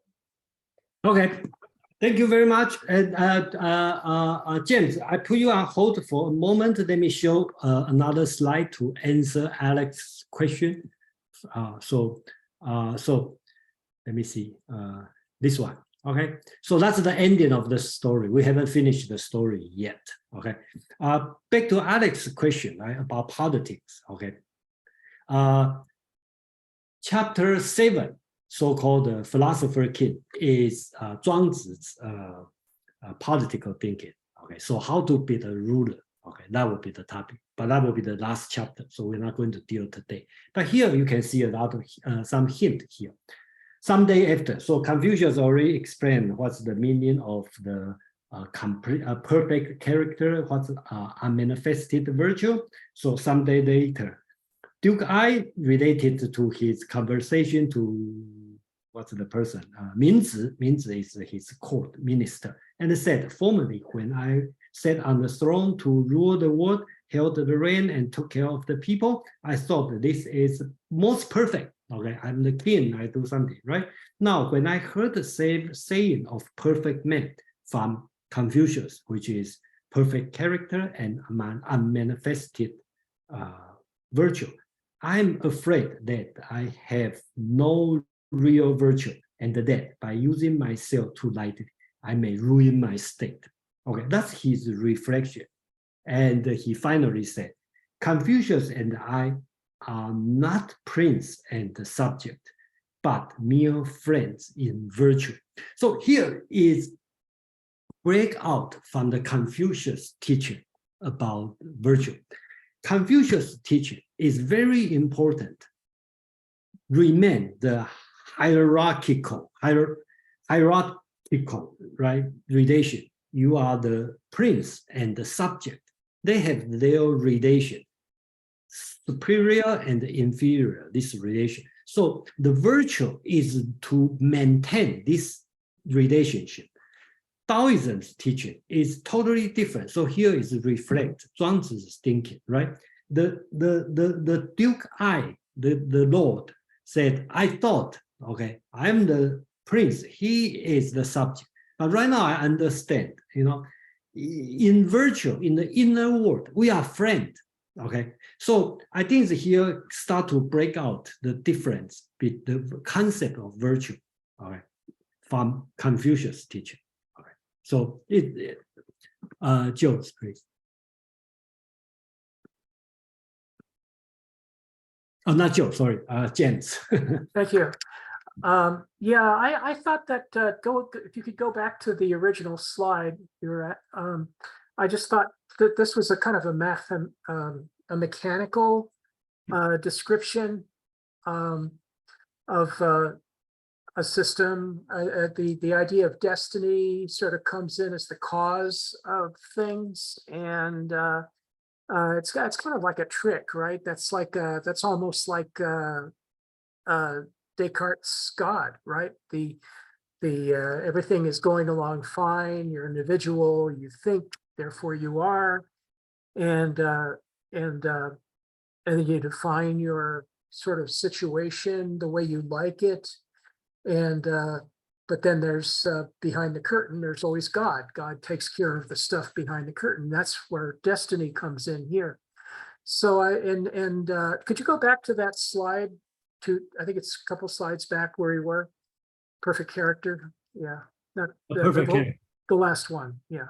In perfect character. The one that had the list. I think this one, right? Yeah. Thank you. Yeah. Yeah. So it's the the idea that the destiny is the cause of events, right? So the cause of events is the operation of destiny. It's not us. We don't do it. We're not the practical being. We don't really have any input. It's already there in front of us. If we happen to be in the wrong place, we might get hit by the arrow. I do like the last one. He says one must be cheerful and kind with things. I mean, that's a certain truth, right? If you are cheerful and kind, and then that opens up the future, the widest door. That opens the widest door for you to the future. Somebody says something that seems wrong. You don't necessarily attack them. You sort of say, well, thank you for that information that I didn't know before. And then because you opened the door so wide, you or that other person something comes into sight that wasn't even there before. You realize, oh, okay, that person showed me something that I didn't know before, but that's not, of course, what she was talking about. That's what she had showed me before, and I didn't realize how important that was to me. And so you sort of, through this kind of being kind with things and not always opposing the thing that comes in front of you, sometimes you're actually able to have more. Sometimes you're actually able to have more room to operate than if you had sort of like attacked the one idea that you said, oh, that's wrong. You know, instead of attacking the idea that was wrong, you realize, holy smokes, there's this whole kind of like area that I can operate in that I didn't really realize. So that happens fairly often, actually. So, but this idea that the Confucian characterization of life, I think, is not a fairly good one. And assigning it all to destiny, of course, is not Taoist at all. Lao Tzu would say this has to do with a whole constellation of changes of the elements, and perhaps heaven has something to do with it, but that's one of the elements. And we have to understand, even heaven has a contingency. So and that resembles modern continental philosophy, and that's why I kind of favor it. It's not destiny, it's partly us too. Okay, thank you. Just like to mention, operation of the destiny. Okay, so Chinese call me. Okay, I think I will work on this translation. Okay, destiny is right, but I will translate as fate. But I also realize the fate is also not the right word. Okay, Chinese call me means your life, but it doesn't mean your life. That means mandate.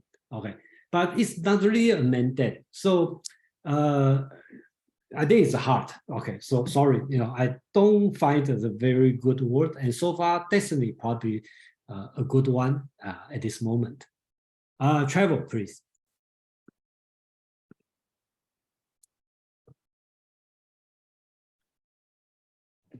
Yes, thank you. So the last slide of the story, there was a phrase that I was hoping you might be able to help me understand a little better. It was something like not using himself fully. It was the last slide of the story, so another slide or two down. Last two slides. Other way.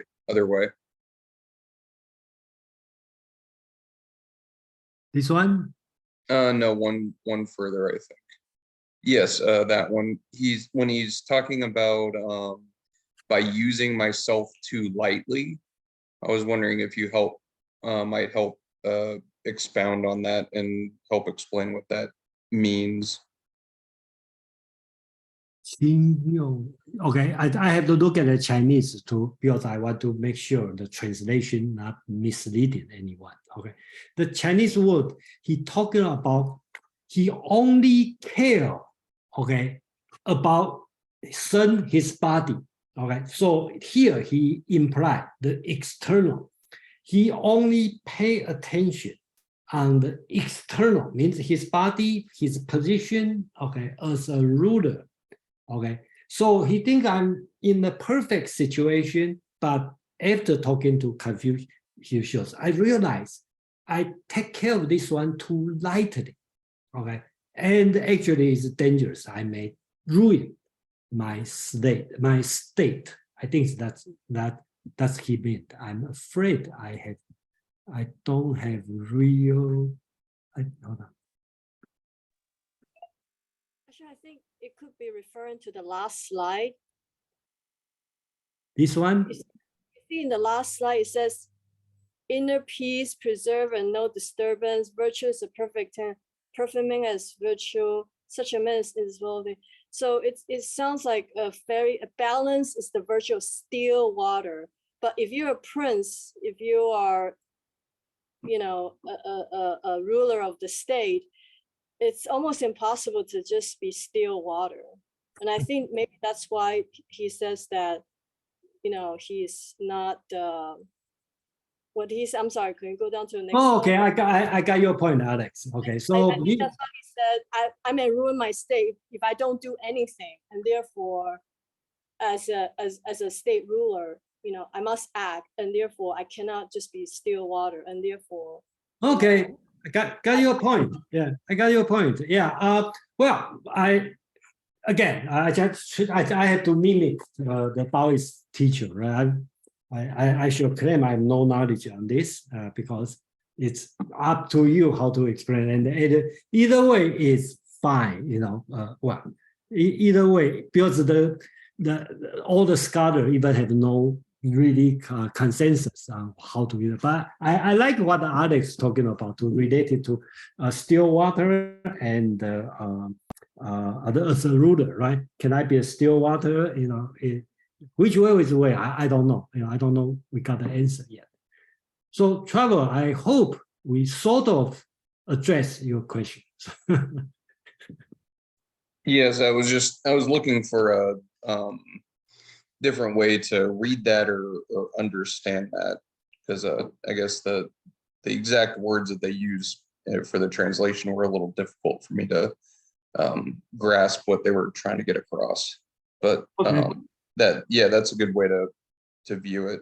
Yeah, and I would say this translation so far I see it's pretty good. Okay, in this way. Okay, and by compare the English version and the Chinese version, I think I bring me to a different level. That's personally I feel it's great, but unfortunately not everyone read all the Chinese, but it could be an advantage. You could not get distracted. So I'm going to extend today for another 15 minutes. So I try to finish this one. Hope you can bear with me for a few minutes. Okay. So I'm going to continue. Okay. To finish it, then we will have can fully discuss. Seems it's interests a lot of people on today's subject. Okay. So this one is kind of essay, short essay on one page. So who speak? Zhuangzi is speaking. He talking about the key. Talking about forgetting the deficiency in the body. Okay, he here talked to two similar stories, right? First one said a man who has no lips, no legs, and the back. So okay. So he walk on his toe because he has no. His leg is bended, so he had to walk on his toe. So I talked to Duke Lin of Wei, right? And he's very great people. So after a while, this Duke see other people, say, oh, how come? When he see the normal people, he think they are ugly, right? Same the second story. Okay, another man had how to call it, goiter, which it means enlarged thyroid gland, right? The big neck, and then he start to like this guy. And look at the regular people and say, oh, how come their neck is so thin? Strange, right? So that's kind of object. So remember, Zhuangzi attitude, okay, is important. Zhuangzi is common, this one, talking about one's virtue is excellent. The deficiency in the body may be forgotten, right? So just like my example, right? I know my friend, childhood friend so much. I know his character. I totally forget he has a cross eye, okay? So I forget his body. I think in Zhuangzi's point of view, that's right. But when I look at you, the regular people, you have no cross eye. I should not say, oh, you are strange, your eye is this way. So his point is either way is not good. You focus on people's defect is not good. But you focus on people's defect too much, then turn out that you see the normal people, then you say, oh, this is strange. That's also not right. I think that's Zhuangzi's attitude. And why he talk about this? Because he want to talk about emotion, or you want to call affection, right? So here, why this duke look at the person with big neck and look at the regular people, say, oh, how come their neck is so thin? Because they start to develop the attachment to these abnormal people. So that's why he talk about no human emotion. That's also very strange argument. In Chinese called 无情. That's also very bad word, but it's hard to explain what Zhuangzi meant. Then I will try on this slide and the next slide, okay, on this one. So here's the essay, okay, I kind of related Roth's question about, that's Zhuangzi's essay about the sage, which is model, right? He has another praise for his excursion. He considered knowledge as a curse, convention as a glue, morality as the art of human interaction. And I would consider this tradition be the technique of human intercourse. Art as bring the same category as commerce. So here he talk about he, the sage, make no plan, and therefore he need no knowledge. You don't need knowledge, okay? He does not divide things, so therefore he needs no glue. That means he don't have to follow the convention. He has no deficiency in his character, and therefore he needs no morality. He doesn't have to follow the regular morality, okay? Because morality just for the intercourse, okay? And that he does not want to merchant, so therefore he does not need commerce. So basically, here is a little bit, Zhuangzi is against making the artistic work or to find technique to make the piece of art, because according to him, the technique is only for commerce, okay? So it's no innate value on that. So in this forward, he want to say he has human form, but no human affection, okay? Since he has a human form, he is a man among men, right? So you have a human form, but since he has no human affection, he is above the ordinary distinction of right and wrong. So here come with the moral teach about right and wrong, because you have affection. That's why you need right and wrong. You need to distinguish right and wrong. So if you get rid of this human affection, then you don't have to worry about this. You are beyond this right and wrong distinction. So here he put an important message here. He talked about insignificant and small is that by which belong to human. Human are small, right? But grand and great is he in his unique identification with nature, which means heaven. So in a way, in outside, a human, just one of many. We have the human form. We just one of many, many, many people. So compared to heaven and earth, we are very small. But internally, we are unique, right? We are unique. Ourself is individual, is unique. Even outside, we are one of many. So that's Zhuangzi try to talk about this one. So they bring to the very final story, okay? You may notice a lot of story end with Huizi. Huizi is the same, played a different role than Confucius. Huizi is Zhuangzi's contemporary. So if you consider Confucius as a great interpreter, great teacher, he pursued knowledge. So doesn't matter which role Confucius played, either Taoist Confucius or Confucian Confucius, he always explained things because he has a lot of knowledge. Huizi is a different person. He is a dialectician, right? He talk, okay? And then what he pursued is the truth, okay?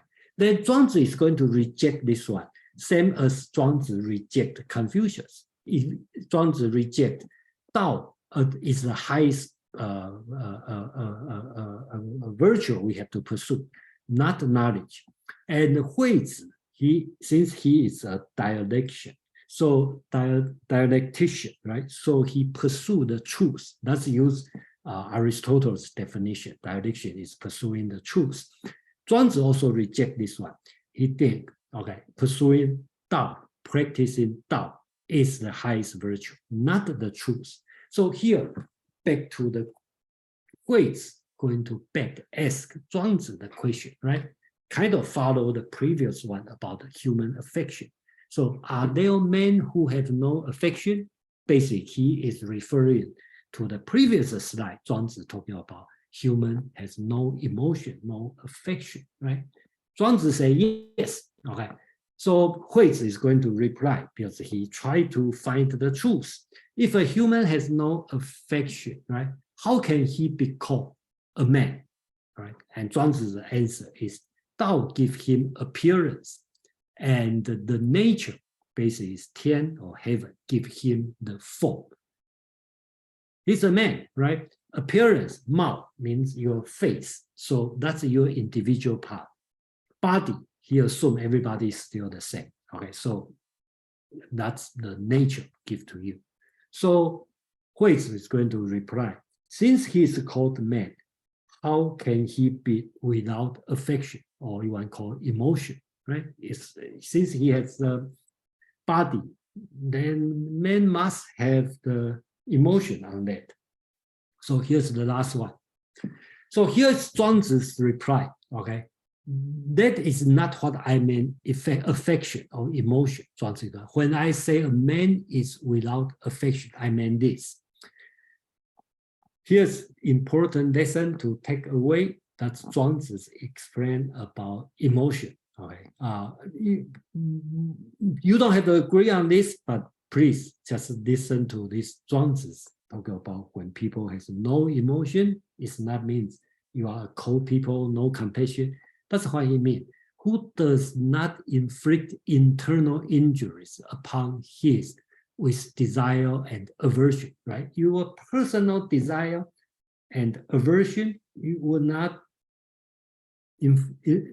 influence on you. And who is always in accordance with nature, okay? And does not increase artificially what is already in his life. This one is a little bit controversial, difficult to understand, because he said doesn't artificially increase what you already have in your life. So Huizi is going to ask this question.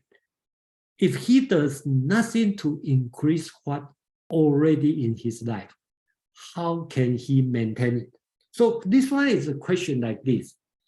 We need to maintain ourselves. That's related to the next week. We talk about his religious view. Okay, we as a person, as a mortal, we are decaying, we get older and older. So we need to maintain ourselves. So you said not artificially increase. How can we live? That's Huizi's question. And actually it's a good question. And the Zhuangzi's answer is interesting, okay? Tao gives him the appearance and the nature gives him the form. He already repeated this one. He does not inflict any internal injury on himself. He already talked about this, but right now he points to Huizi. Okay, remember Huizi is dialectician, right? He argued, he talked because he pursuing truth.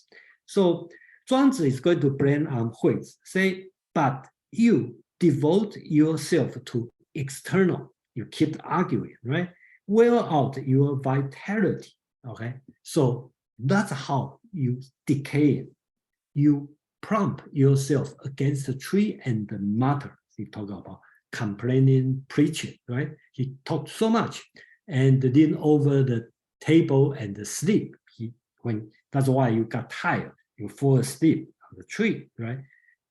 Nature choose for you your bodily form. The God, the heaven give you your body, but you babble with discourse of heart and white. So remember the school of name, which famously talking about the whiteness and the hardness of rock, right? So I think last month we talked about this. So basically, Zhuangzi is telling you, Huizi, listen,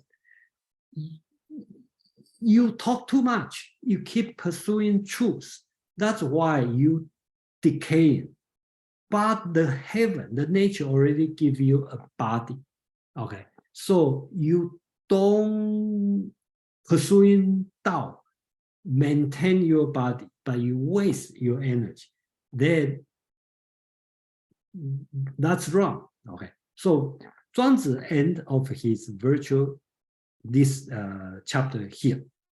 So I think that's the end of this one. Sorry for a little bit overtime, and then that'll be fine if you have a question and a comment, and then let's stay for a few minutes to discuss, since a lot of people are interested in today's subject.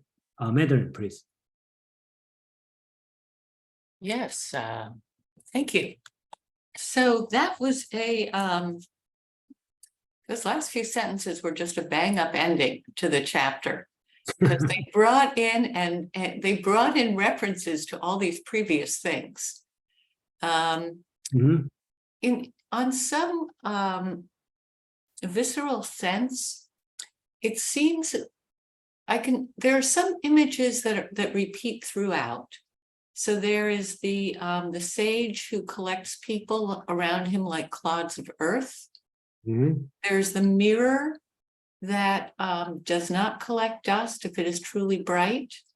And there's also the still pool that also reflects like a mirror. So that's kind of one sequence, I would say, in a sense. Okay. Another would be, what seems to be sort of the heart of the whole thing is the mother pig who is dead. That, I don't know why that is the most resonant image, but it seems to be, since the whole thing is about the inner vitality and the external appearances, that if, you know, whether you don't need the military decorations because you're a corpse or whatever it is, I don't know if there's been any commentary on the dead sow. But there seem to be a lot of things jammed into that one paragraph that are related but not identical. Thank you, Madeline. You probably read very in close reading. I just don't have time to explain this one in detail because that paragraph is packed a lot of information and a lot of implication here, because that have a deep. So let's use the example. Okay, the dead soldier doesn't need the armor. The people lost foot doesn't need the shoes. Here, the logic here, the logic is a little bit strange. Okay, the logic here is traditionally Chinese people care about their body. They also talk about when the lady married to the Lord, they don't pierce their ear, okay, because you don't damage, the girl doesn't cut their nail, okay. It's a very strange metaphor, very strange, but we need to understand. Traditionally, Chinese doesn't want to damage your body. So here they talk about, you see, this girl, they care about their body so much. Why don't you care your character even more? Because the character is more important. So put this way, if you want to compare the Taoism and the Western thinking, is this way. Let's talk about death. Taoism teaching is teaching you don't worry about death, because death is nothing. But Zhuangzi will not agree with, let's say, Socrates, okay? Just die for no reason, okay? Well, not no reason, for some greater reason. You don't afraid of dying, but your purpose in this life is try to survive, keep your body, live as long as possible. Okay, same as my body issue. They always put the mind or character more important than external body. So even you lost one foot, you see as nothing. But it doesn't mean you damage your body.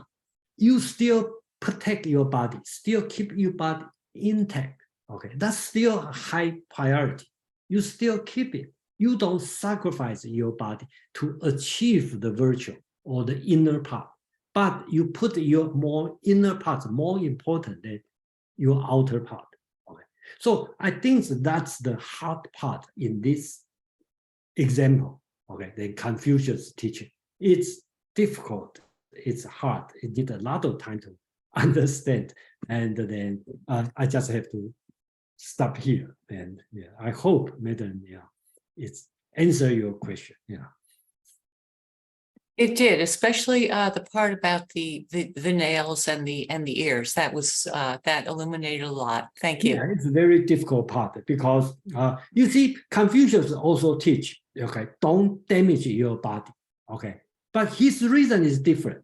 His reason is the xiao, the filial piety, because your body is bestowed or given by your parent. So to respect your parent, you have preserve your body.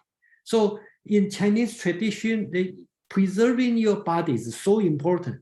Okay, so next week when we talk about religious view, the true man, in the Western philosophy, we constantly talk about immortality, but we mean immortality of soul.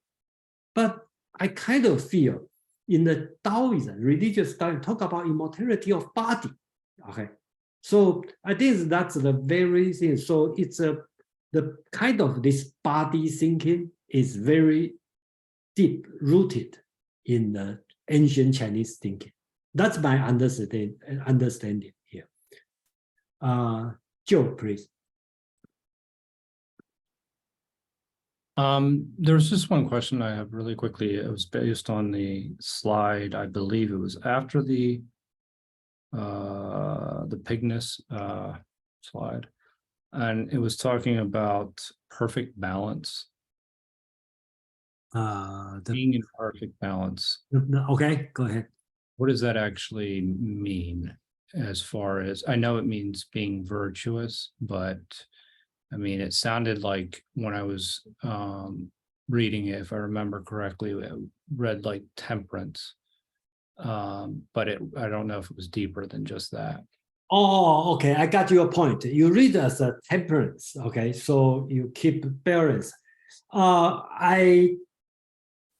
Let's put it this way. What I said is my understanding, okay. I try not to claim my understanding is correct, okay. But at the balance, right, the still, is that the one you are talking about? Yeah. Okay, so you see, we already see different interpretation, right? When Alex talked about it, she think about the ruler, okay, the still water, okay. Can you rule the state with still water, or you need the running water? Okay, so and I really appreciate what you think about it's the temperance. If you put in the view of Aristotle's, okay, Nicomachean acid, right? The temperance is kind of like balance on that. I have no way to say it's wrong, but I never think about this way. Okay, so my understanding is harmony. Okay, and that's the natural way of water, because it doesn't matter how you disturb the water, right? Eventually, water will become still. That's what Zhuangzi is talking about. But again, that's my understanding, that with my background, my education, my life experience. So we all have different understanding, but I actually, now that I just looked at it again, it would seem to also include wisdom, or have to include wisdom. And we've talked about wisdom in the previous slides as well. But yeah, being in perfect balance, even if you were temperate, you would actually have to know what to be temperate with. So, I mean, and to be virtuous still water, you know, that in order that stillness to be achieved, that inner peace, non-disturbance and all that, that would require things like wisdom. And that goes back to the idea of unity of virtues kind of thing. yeah, Right. yeah. Okay, so I think that's here we come with a few differences, right? In Aristotle's point of view, the temperance, you need to use phronesis, or you want to call it wisdom, to find the golden mean. But Taoism probably think more on the natural way. You should have a balance. You don't disturb, you know, the stillness. And so I think that's a very different kind of concept here. And then there's no right and wrong. And I really appreciate, you know, everybody share different idea, because through my lifetime, the text I've been read many times, and then constantly have a different idea. So including running the meetup, a lot of benefit to myself, because by the question, I think a lot of different things. So, okay, really appreciate for everyone's question, comment. So we have Alex and James. Yeah, Alex, so please. Can you go to the last slide about the emotion? Okay, you want to see the emotion for the last slide? Yeah, because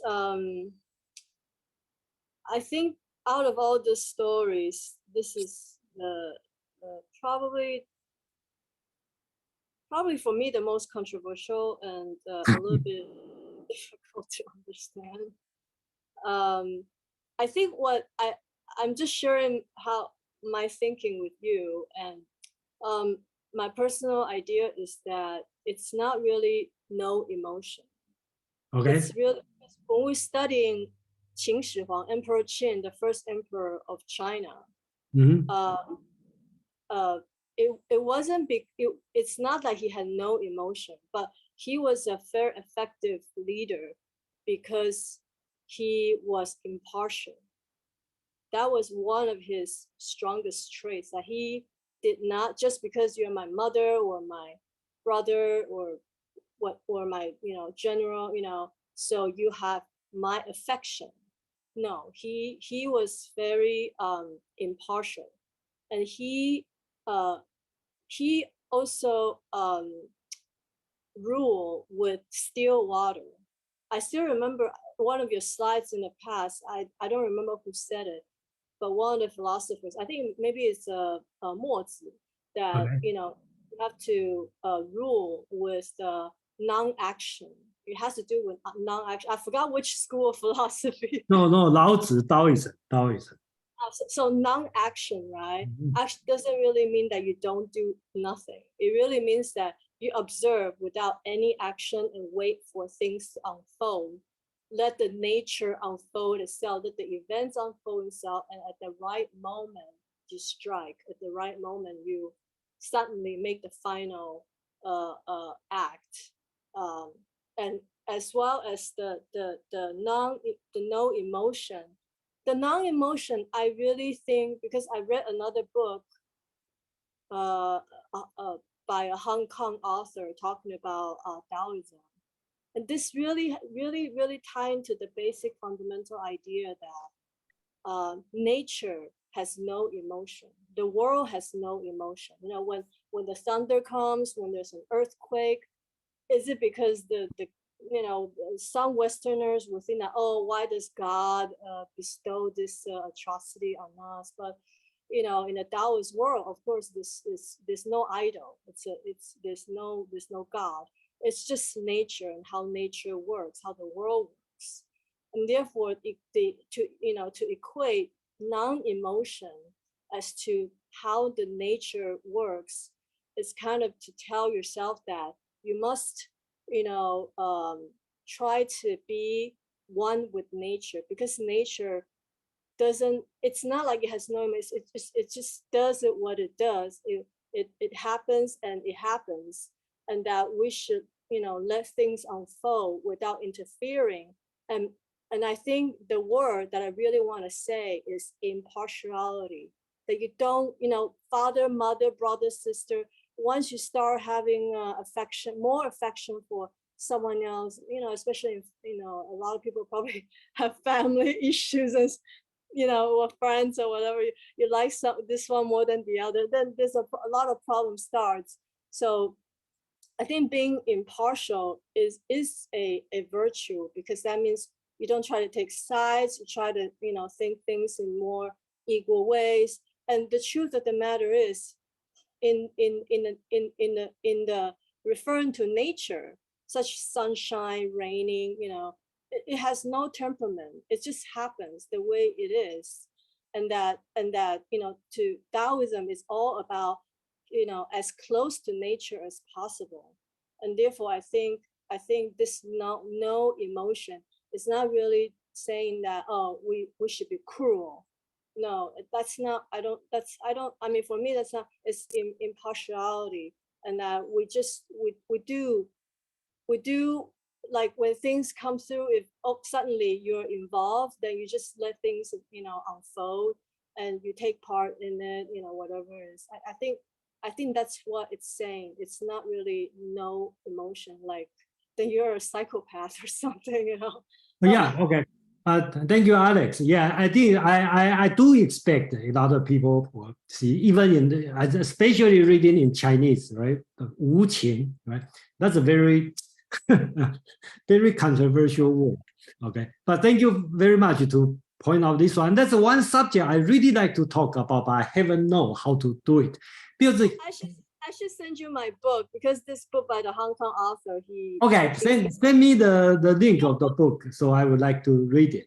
So that's the topic that's also interesting, because Alex already put this one impartiality. Then what's next? It could be Taoism, totally 无为, non-action. It could become legalism, right? The punishment, reward and the punishment. Okay, so actually the great interpreter is Han Feizi, who is the legalism. He is the interpretation about Taoism, which bring to the totally different way.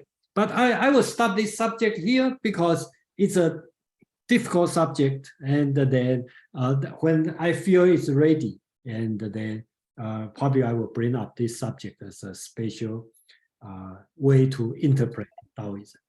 I think actually this is one of the major ideas of Taoism from other sources I've read. The 无情, it really ties a lot of things together.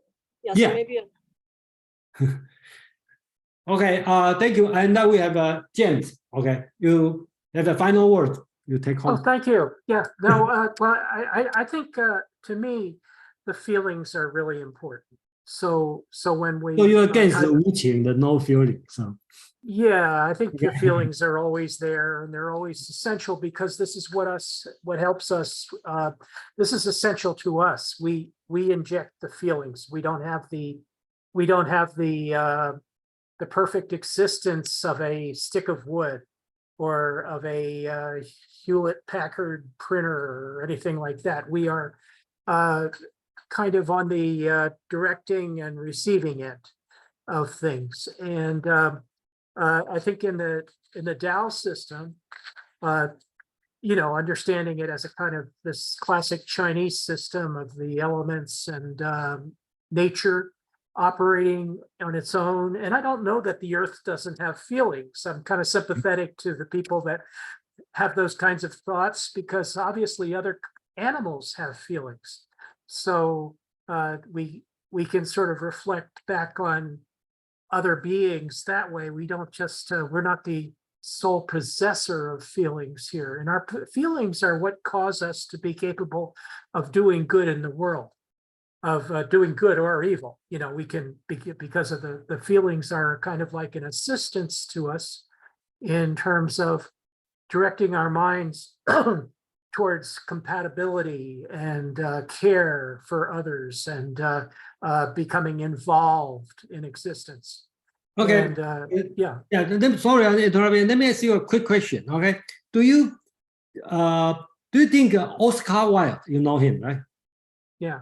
Oscar Wilde, right? Yes, I am familiar with his famous play. Yeah, and yeah. I yeah, also read yeah. some of his famous Okay, book, let's too. use Oscar Wilde as an example. You consider he has no emotion or full of emotion. Okay. Full of emotion. He is Okay. a wonderful man. Yeah. I just want to tell you, in the Taoism point of view, some point of view, you can say Oscar Wilde is no emotion. He practiced no emotion. Taoism, no emotion. Cold Okay. sense of humor, maybe. Yeah. Because he doesn't only enjoy the emotion, but he doesn't have an emotion hurt him. I Okay. can't, after studying his text, I can't agree with you, but yeah, Yeah. So Yeah. that's the point that I he's try a to. whole person, in my opinion. Yeah, that's the point. Or Byron. Okay. So Lord Byron. So it's an interest part, and you see no emotion, you say, oh no. But okay. So I should stop here, and thank you everyone. And today have a very good discussion, and then I really learned a lot from everyone. And I hope next week will be a little bit different. We talk about Chapter 6, the first part is about true man. And the true man is the source for today's religious Taoism. But you can read in a philosophical point of view or religious point of view. So let's examine this text and see what's going on next week. So thank you, everyone. Have a nice weekend and see you next week. Thank you. Thank Thanks you. so much, Jason. Thanks, Chase.